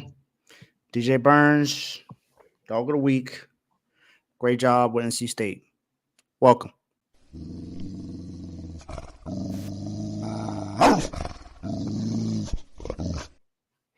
Now I'm making R2L history right now because not one show covers this sport.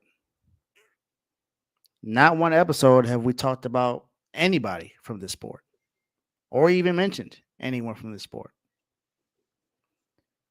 But for the first time, we actually have a hockey player that I'm putting in the dog of the week. So, shout out to making some history tonight. And shout out to my brother who knows a little bit about hockey, of course, because he's well rounded when it comes to sports. So I know he's going to have some things to say about this young kid. Hmm. He plays for the Edmonton Oilers, Oilers. not the Houston Oilers. We ain't talking about them. You know, they gone. The Edmonton Oilers, who's won 3 of their last 4 games. And this young fella has been doing a really good job with what he's done to lead this team this year. So these are his stats that he's had for the year. He has 29 goals, which is tied for 33rd in the league. He is number 1 in assists with 97. He has 126 points, which is 3rd in all of the NHL. And he's tied for 6th in plus minus with 32. I'm talking about Connor McDavid. Yes, Connor McDavid is a dog of the week. And what has he done in these last 4 games? He's had 3 goals, which is huge in hockey. It's just like baseball. He's had 3 goals and 5 assists in these 4 games. And they've won 3 of the last 4. Mm-hmm. They won 4-3 in overtime. Then they won 4-1, then won 6-1. Who's been leading this team more than likely? It's been Connor McDavid. Now, he has some really good players on this team to go alongside him, but Connor McDavid has been doing everything he needs to do to help his team win. The last few years, now he's played less games this year than he did the last few years. He's only played 71 games this year.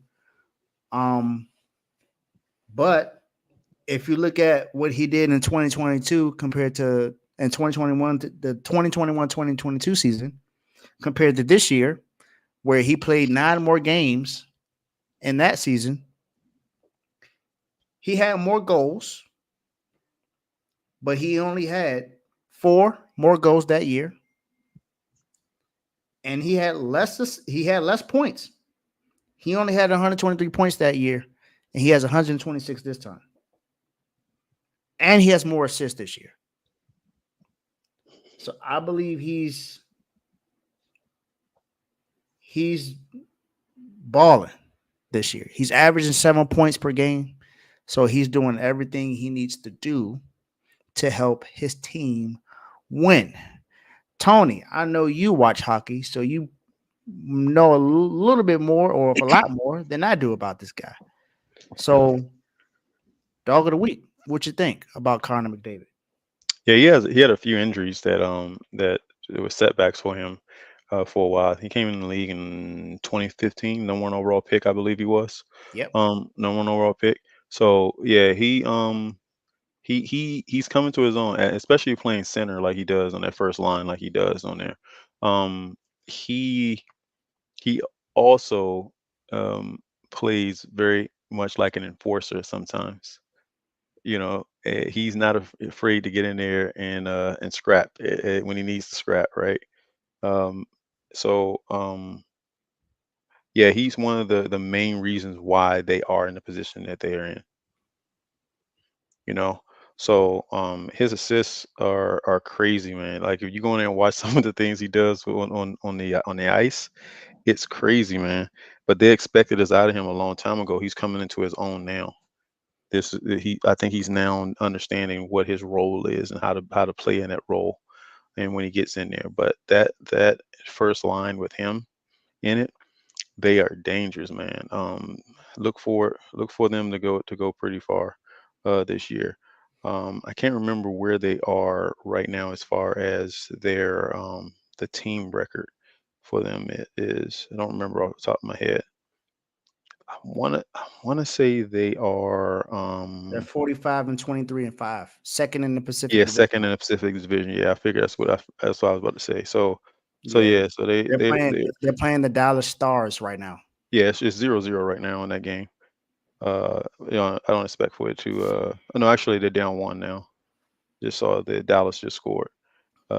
So yeah, but yeah, man, he's finally understanding his role and how to play and to play that role very well. He's probably, if he's not the best center in hockey. Uh-oh. If he's not the best center in hockey, then who is? Believe we had some technical difficulties with my brother. So just gonna have to continue this without him. So, oh, he's back. He's back. My bad. That was my fault. You were talking too good about him, so they had to cut you off the airways. Yeah, no, that was my fault. I was moving too fast doing something. Checking on that thing. But anyway, he's just what I said he is. He's really good. If he's not the best center in in hockey right now, that he's probably he's no lower than being the second best. So yeah, he's a dog. I like him. I watch him a lot. I don't watch my Islanders too much because they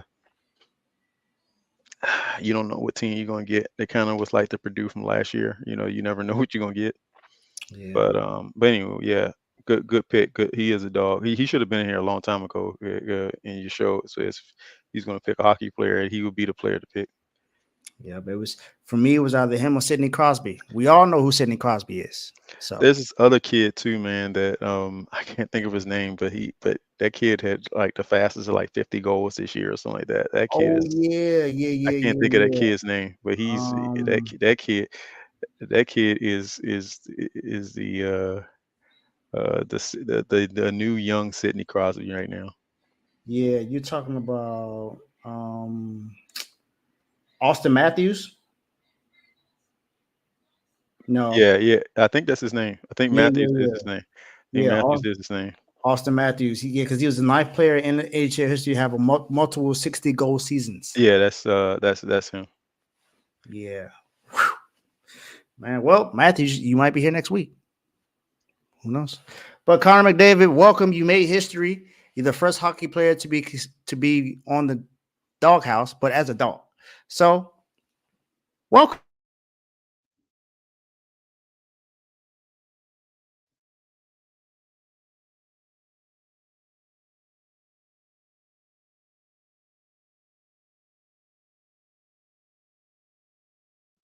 Cool. Welcome, Connor.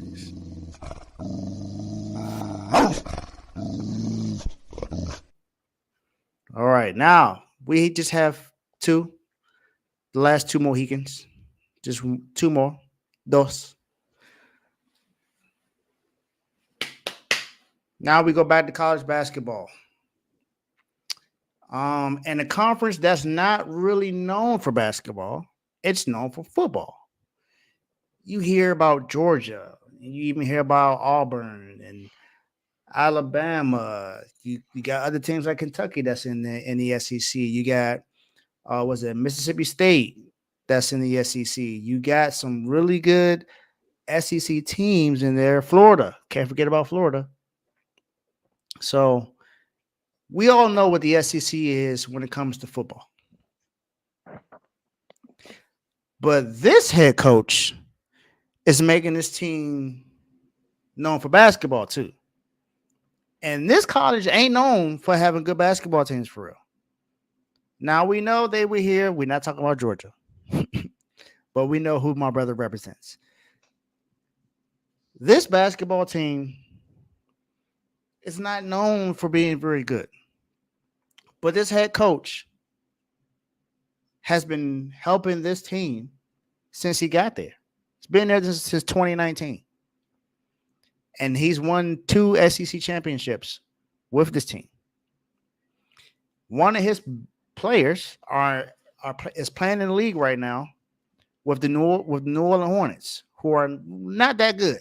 But he's a shining young rookie, and he just became the rookie of the month for March. And Brandon Miller. His head coach is Nate Oates. Good old Nate.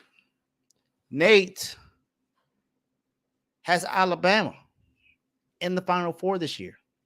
He's never been in the Final Four. This is his very first time coaching in the Final Four, and he has just the opportunity to go and play against UConn in the Final Four. Now, will he win? I don't know, but Sears, which is one of his best players, or should I say his best player on the team, is definitely helping Alabama play very well. But Nate Oates is definitely doing his job as the head coach. Now, they got to the Sweet 16 last year and got eliminated last year. We all know about the situation that happened between Brandon Miller last year with the legal situation that he was his name was surrounding it, even though he didn't get any charges or anything, but his name was in it. So we know about that situation with Brandon Miller. But let me tell y'all what has been so good for Nate Oates. Nate Oates, where are my notes? No, I'm not tripping. Nate Oates has a 117 to 50 and 53 record in college basketball right now. He was born October 13th in Watertown, Wisconsin. He was an assistant coach for Wisconsin Whitewater from 2000 to 2002.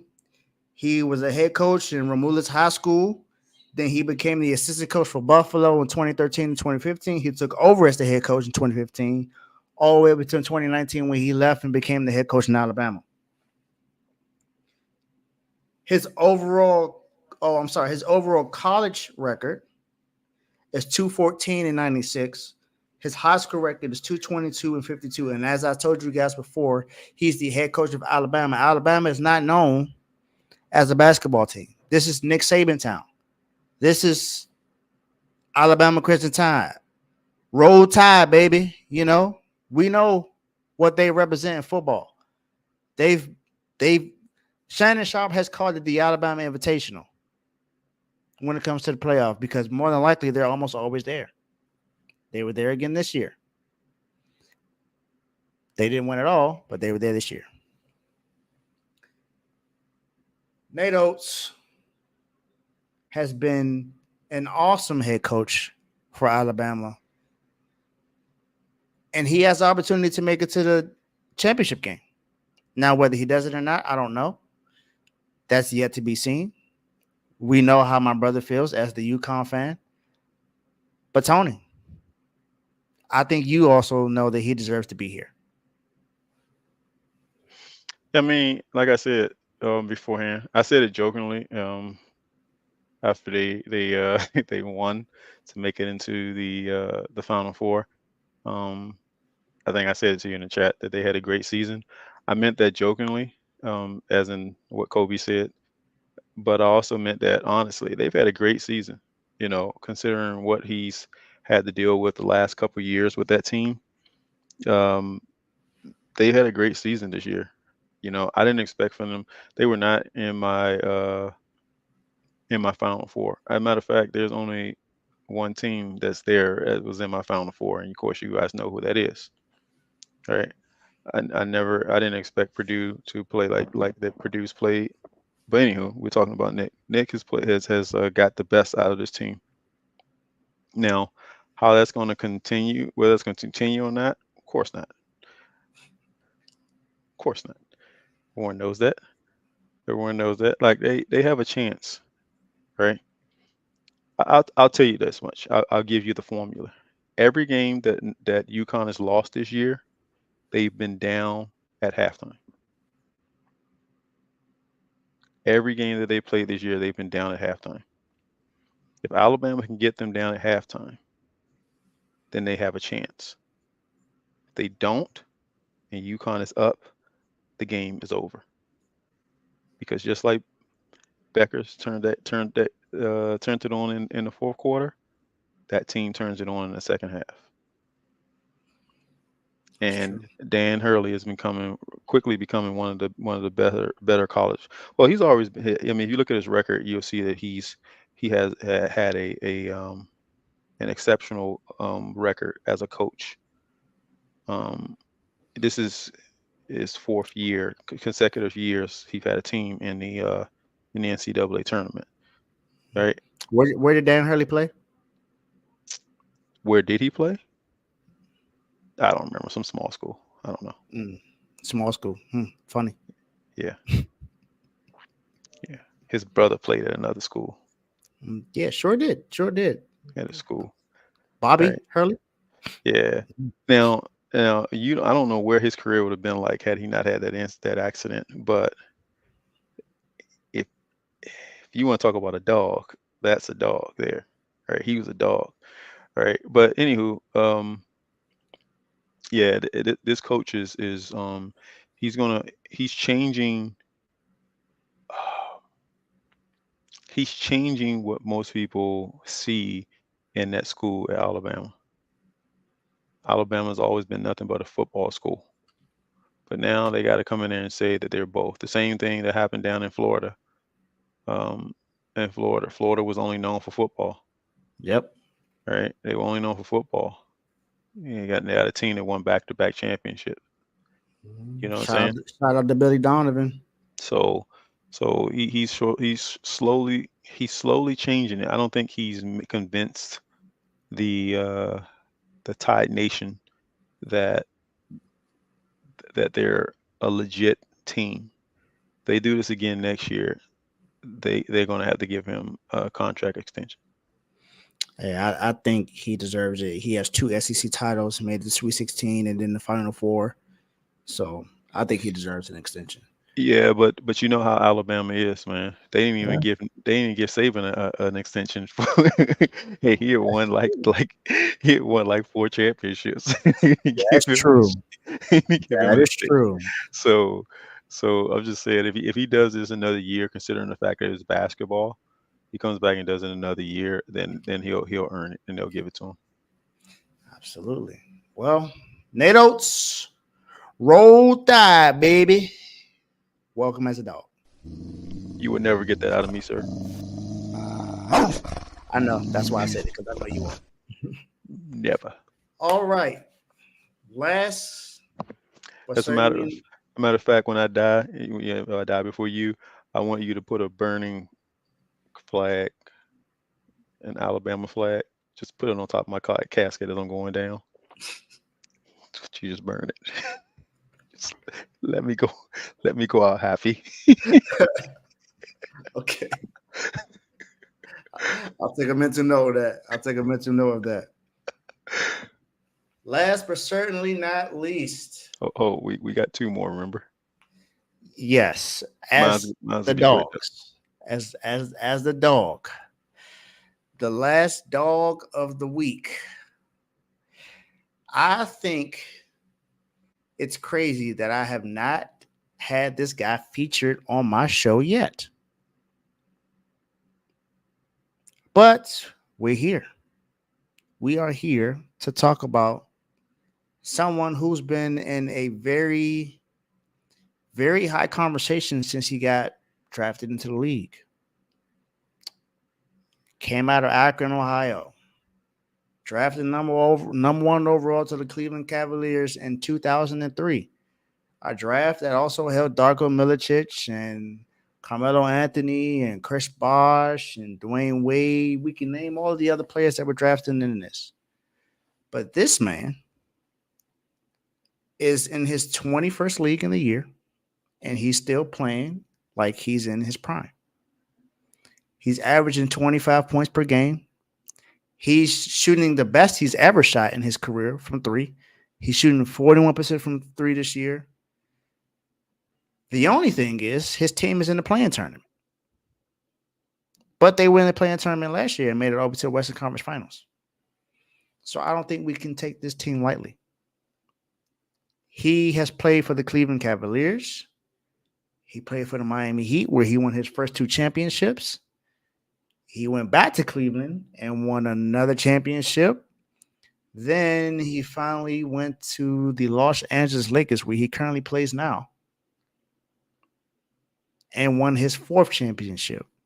Now, I know everyone knows his record in the NBA Finals, and I don't think I need to talk about that because this is not what we're here to talk about. We're talking about what he's done for this week and what he's accomplished so far this year. We're talking about LeBron James. LeBron, as they all call him, King James, the chosen one. Or as Shannon Sharp would say, LeGoat. I don't call him that, but that's what Shannon Sharp calls him. 21st year in the league. And LeBron James, well, this is his 22nd, but He's been a pro for 21 years. So 21st season as a pro. And in his last 2 games, over his last 25 games, he's averaged 26.4 points per game, 7.4 rebounds, 9 assists, shooting 60.5% from 2, and shooting 45.5% from 3. In the win last night,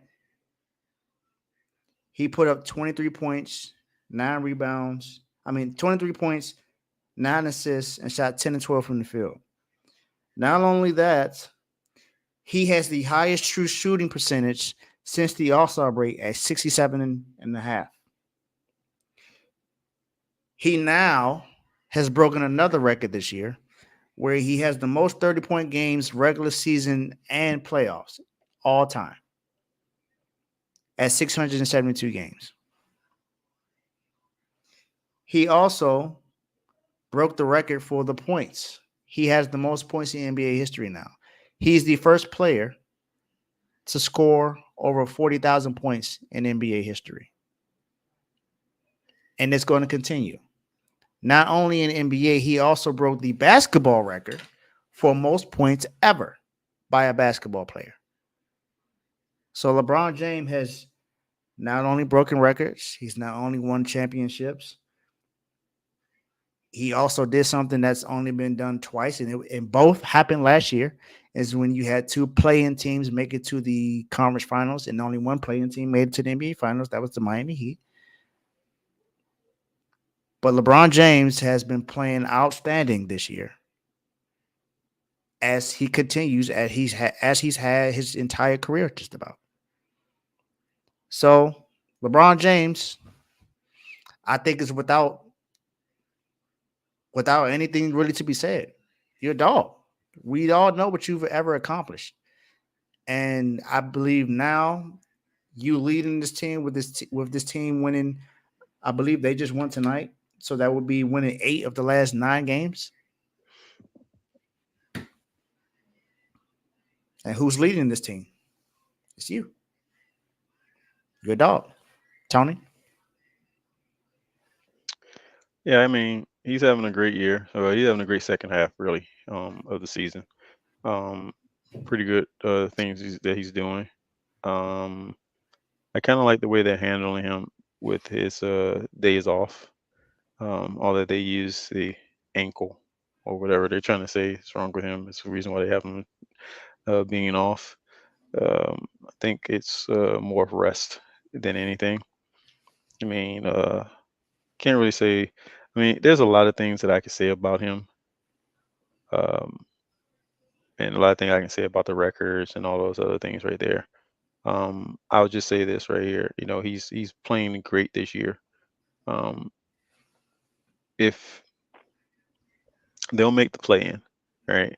There's only one team that right now that kind of bothers me uh, with them. I think they're what 3.5 games ahead of Houston now. What is Vicky? Or are they 3 games ahead? 3 games, right? Because Houston was off tonight, right? Mm-hmm. So 3 games against up on Houston, so they'll probably hold on to that spot there. Now, will they move up? I don't know. Golden State is playing exceptional basketball right now. So you don't know. I don't know if they'll overtake them. I can actually see Golden State moving up, but I can't see LA moving past the 10th spot. You know what I'm saying? So Well, we'll see. LA is ahead of the Warriors right now. LA is 9 and the Warriors are 10. I thought it was reverse. Nah, LA's 9. Last time I checked, because Houston has been chasing the Warriors this entire time, not the Lakers. The Lakers were already ahead of the Warriors. Yeah, I remember that, but I was almost certain that they overtook them last night by virtue of losses. Golden State was ahead because Golden State won last night. But anyway, Yeah, it doesn't matter. could be. It don't matter. But But yeah, they are. When it comes down to all of when it comes down to the season and stuff, it'll still be uh it'll still be them. I can see Golden State moving up, but I don't know how much they're gonna move up on the Lakers Yeah, this year. But yeah. The but yeah, Lakers are 2 games ahead of the Warriors right now. yes, I just looked Mm. at it. But they'll probably catch them. I don't, for some reason I just feel like Golden State right now is just playing, and they'll probably catch them. Mhm. Right, but they'll just flip flop. And it comes down to that. But anywho, yeah, but you're right. This has been an awesome week for him.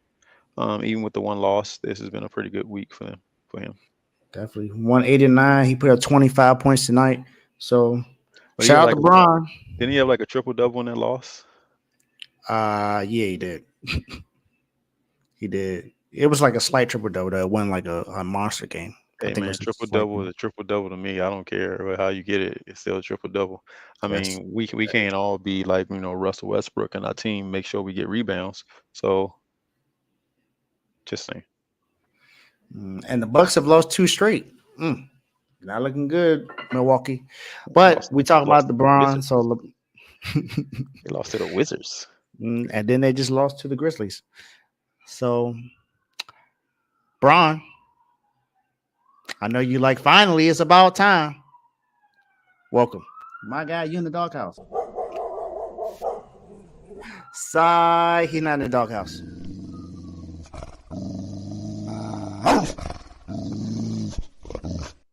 He's a dog. All right, Bronny. That is it for that part. So now, as I said, we have something that we want to discuss as far as dishonorable mentions. Dishonorable mentions. Mm-mm-mm. So mine is going to be pretty quick as well. It's the Oakland A's. They're just really bad. You know, they just suck. That's really much all I can really say about the Oakland A's. And then they sent one of their best players into the minors. I mean, say you don't want to win without saying you don't want to win. They tanking already in Oakland. So Oakland A's, you want to be terrible, then continue to be. As long as we get to win the games, because we beat you again today, 1-0. Then we beat you 9-0 couple games ago. Then we beat you in overtime last night. So thank you for giving us the wins that we need, because we're gonna need all the wins we can get this year. So we appreciate you for being as bad as you are, but you are a dishonorable mention for the doghouse. Dog, I'm watching the game today, right? I'm watching the game today and watching him. I've never seen a team have so many bloopers on defense than this team. Like I'm watching this team and they like throwing the ball over people's head. And I'm like, where? Now, mind you, I'm gonna be honest with you. The Red Sox try to give them one today, right? They try to give them one today, right? They really tried to give him one. That game should have been over with, but apparently they don't know that when you do it, when you try to turn a double play, that when you catch the ball, you're supposed to throw it to the guy that's on the base and not to the left or right of him. But yeah, the A's suck. Like, but here's the crazy thing, right? They actually have a good. They have a nice rotation when it comes to pitchers. It's just what's behind them. is they got they got Sucks.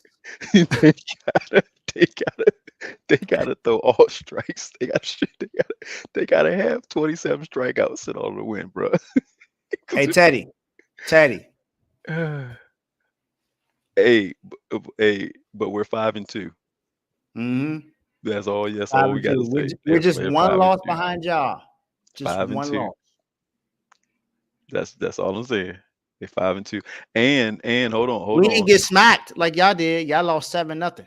Hold on, Teddy. And we also got the best ERA in baseball right now as a team.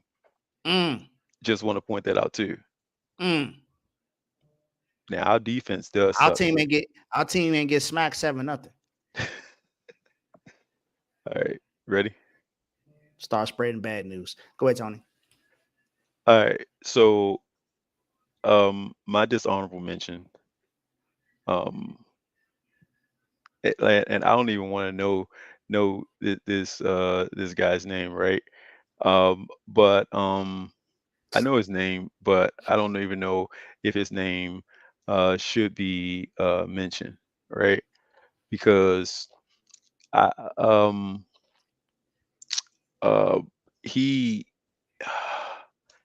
he I don't know what he was thinking during this game, right? But you know, he's in here not just for what he said at halftime. That's what he's there for, right? He's there Can for you what he can you said at can you halftime. wow, he just popped up on us. I heard what you said, Wow. Dave. I heard Wow. what you said, Dave. I'm glad you heard what I said. Who got smacked 7-0 yesterday? Bro, that's fine. That was our I first don't care. loss, Who dude. got smacked? That's Y'all fine. got smacked. We One went loss up against behind. the ace. We went up against the ace. I don't care. I don't care. Just couldn't get the timely hit. That's all. Could get no timely hits. That's It 6-1 happens. is yeah. L. Y'all just had a bad L game. was L. Y'all had a bad game yesterday. What happened today, though? All rise, baby. Hey, First one of we the won year. today too. Same Thanks too. for We're gonna, Verdugo. You- He hit a you ain't bomb said- today, bro. You ain't saying that we Verdugo got a hit a dub today bomb. too. we're on a 3-game winning streak, sir. Four. I'm sorry, 4-game winning streak. You're on a 1-game win streak. Wow. Is it 4? Yeah, I think it's 4. But anyway, no, in all seriousness, let's talk about this guy real quick, right?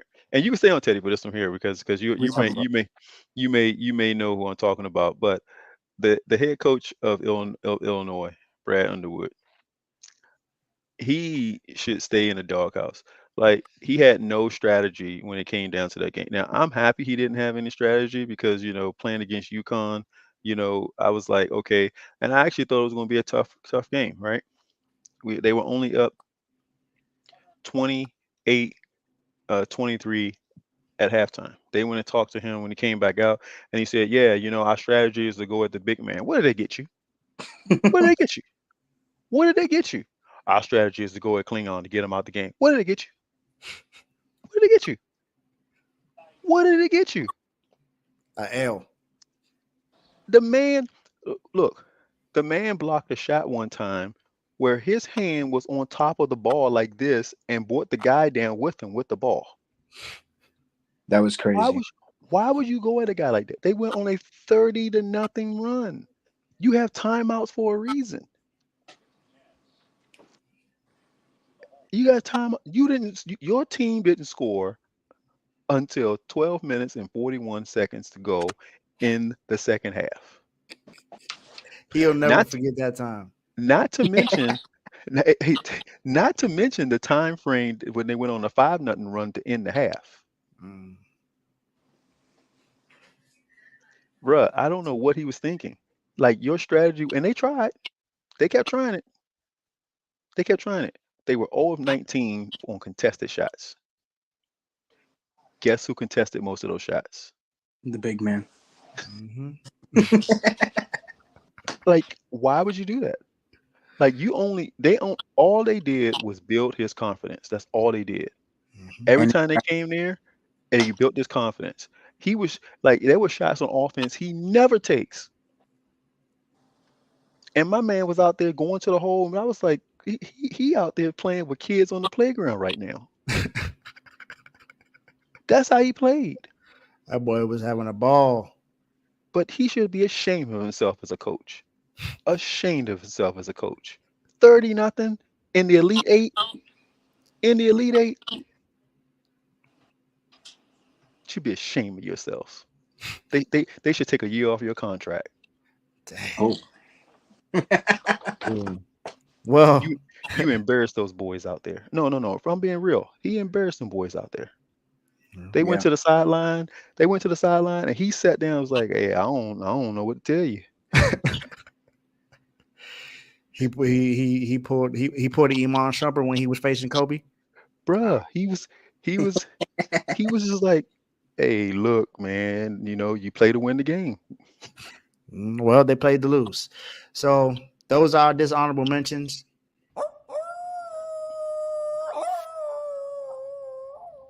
So now I'm glad I got this in my ear so the damn dog ain't hear that. we have the very last part of this, and it's an honorable mention. And Teddy, I'm actually glad that you're here. I know. I heard. I came on because I heard what you did, and I am disappointed in you, my boy. Hey, you can be disappointed all you want. You already knew once I saw Mookie. Once I saw Mookie Yeah. Betts stats, you should have known it was Yeah. going to happen. I mean, he's going absolutely insane right now, He has what 5 home runs now, right? 5 home runs. dude. He leads them in like everything. It's crazy. You talking Yeah, about Mookie? my boy. Yeah. Yep, Yeah. my Mhm. boy balling. But we got to talk about the other guy So that was going to be yeah, featured as a dog of the week. he's Teddy shuffling. Teddy DM me directly, but I replaced him, but I still have him on the show. But just as an honorable mention, Juan Soto. We all know he was the most sought after, other than, of course, Shohei Ohtani. He was the most sought after free agent in this offseason this year. He got traded to the Yankees. He's only on a 1-year contract, but the Yankees team is 6-1 right now. Guess who's been the best player on this team? It's been Juan Soto. Teddy, Either of the other two guys. It's debatable. It's debatable. If you look at the average, yes, it's It can be true. who? It's true. Anthony Volpe got a better average. Volpe. My boy. Volpe. But we know who the star is. The Yeah. star is Juan Soto. So that's who we're here to talk about. Teddy, make your case. Man, he's an absolute dog at the plate. The way that he approaches every pitch, the one of the San Diego coaches was saying he approaches every pitch like it's a Game 7 of the World Series. And the way that he took that at bat against Josh Hader in the top of the 9th, down 1 with a runner on second, he looked at a strike and said, "All right, do it again." And then he did it again, and he smacked it to left field for the game-winning RBI. Like, and then the energy that he's brought to this dugout in the clubhouse is it's going to be game-changing, man. I've been saying it all year, all off season, that the energy from him and Verdugo is just going to change this, and Stroman too, because they're just guys that if they do something, you're going to know that they did something, right? After that hit, he bat flipped. He's smacking his chest, running down the line. He gets to first base, looks at the dugout like, I'm him. You know what I'm saying? Like, it's I'm glad he's on my team for 162 games. Teddy, you know what? One of the things that's crazy about this here, when I saw that, and I was like, "Ooh, he should be happy that George is dead," uh, because that was so un-Steinbrenner like. You know what I'm saying? Yeah. When Steinbrenner, no, and I didn't mean that No, to be funny. I To know. be dead serious. It was just funny how you said it. That's all. No, because yeah. because he would be up in George's office like that's not how we play as Yankees. Yeah. And that I think that was, and oh man, I hate to have him talking about the Yankees, but but that's something that was missing from that team. There's Yeah. nobody that's and they have players that on that team that can do that start to do that, but then you see they don't do it no more. Aaron did it and for a while and then he stopped. What's your other power hitter name? What's his name? Stan. Huh? Stan. Yeah. Don't When call he us came, that. when he came from from Miami and came up here, right? He was that type of player there. He got there and then all of a sudden it was gone. And I'm like, yo, get away with this cutting, having no beard and all this other crap right here. Like that's just not baseball, right? This is not the 1960s and 70s, okay? This is not that time. Let them show some excitement. You see that the team, like if you look at your team, when Soto does that stuff, they look at each other like, "Are we allowed to do this? Yeah. Are we allowed to do this? Are we allowed?" And Soto don't care. He's like, "Well, I'm gonna do it. I don't care. What they gonna do? Sit me down? They're not gonna sit you down, right? They need that excitement on that team. Now I The still moment they do that, they get put in the doghouse immediately. now Yeah. here's the thing. Boom. I want them to go 100 and I want them to go 0 and 162. Okay, that's what I want them to go. Right? I hate them just as much as you hate the Sox. Right? But I will say that it's refreshing to see that team. That's the only reason why I won't watch our games. I turned the game off today. I don't know what was the other day. I was in here with David, and I was telling him I was trying to watch the Sox game, and my TV had the wrong game on there. It said the Red Sox game, but it came up, and the dang on Yankees game came on. I was like, oh my god! I had to turn the TV. I was like, let me turn the TV, and it can't be on my TV, right? But that's only because I can't watch y'all because y'all are so boring. Yeah, I get that. You know what I'm Totally. saying? I still watch the teams I don't like. I watched the Knicks play, and I can't stand the Knicks. I hate the Knicks. You know what I'm saying? I watch Buffalo play. I watch Miami play. I watch all the teams play. I cannot watch the Yankees play because it's so boring. And y'all have such exciting players to watch, Mhm.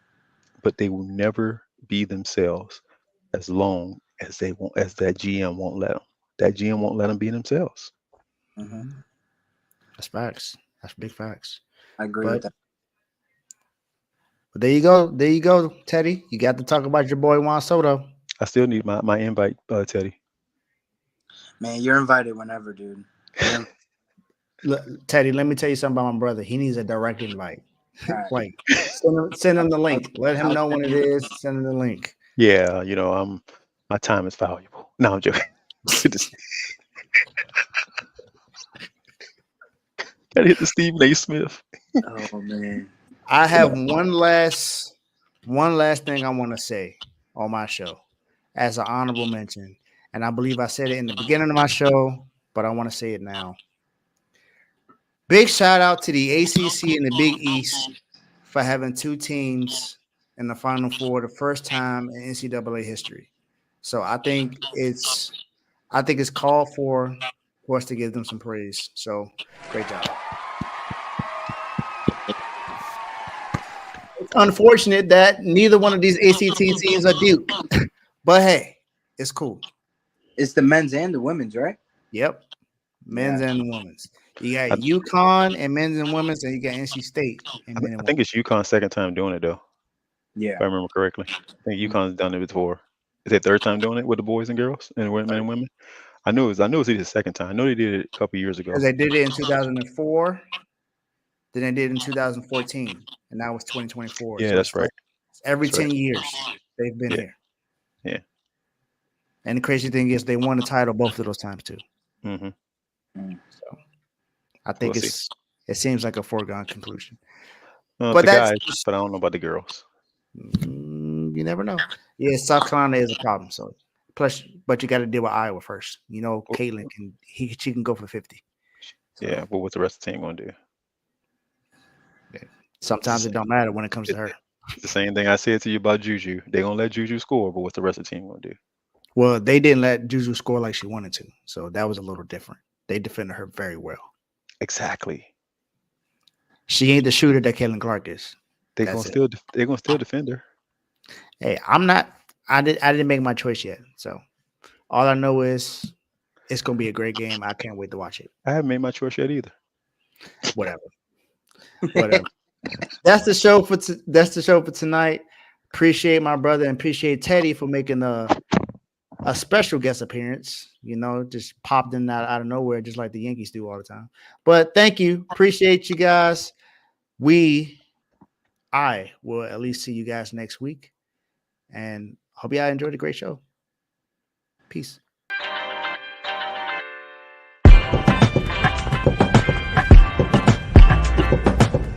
Thank you for watching all the way through and tuning all the way into the end. Thank you for enjoying Dave's House. I hope you had a great show. Make sure you like this video and hit the notification button so you get an alert whenever I go live again or have another video and another episode. And also, last but not least, hit that share button. If you enjoyed this and you think someone else will enjoy it, share it. And also, thank you again for, tuning into this episode. And I'll see you next time.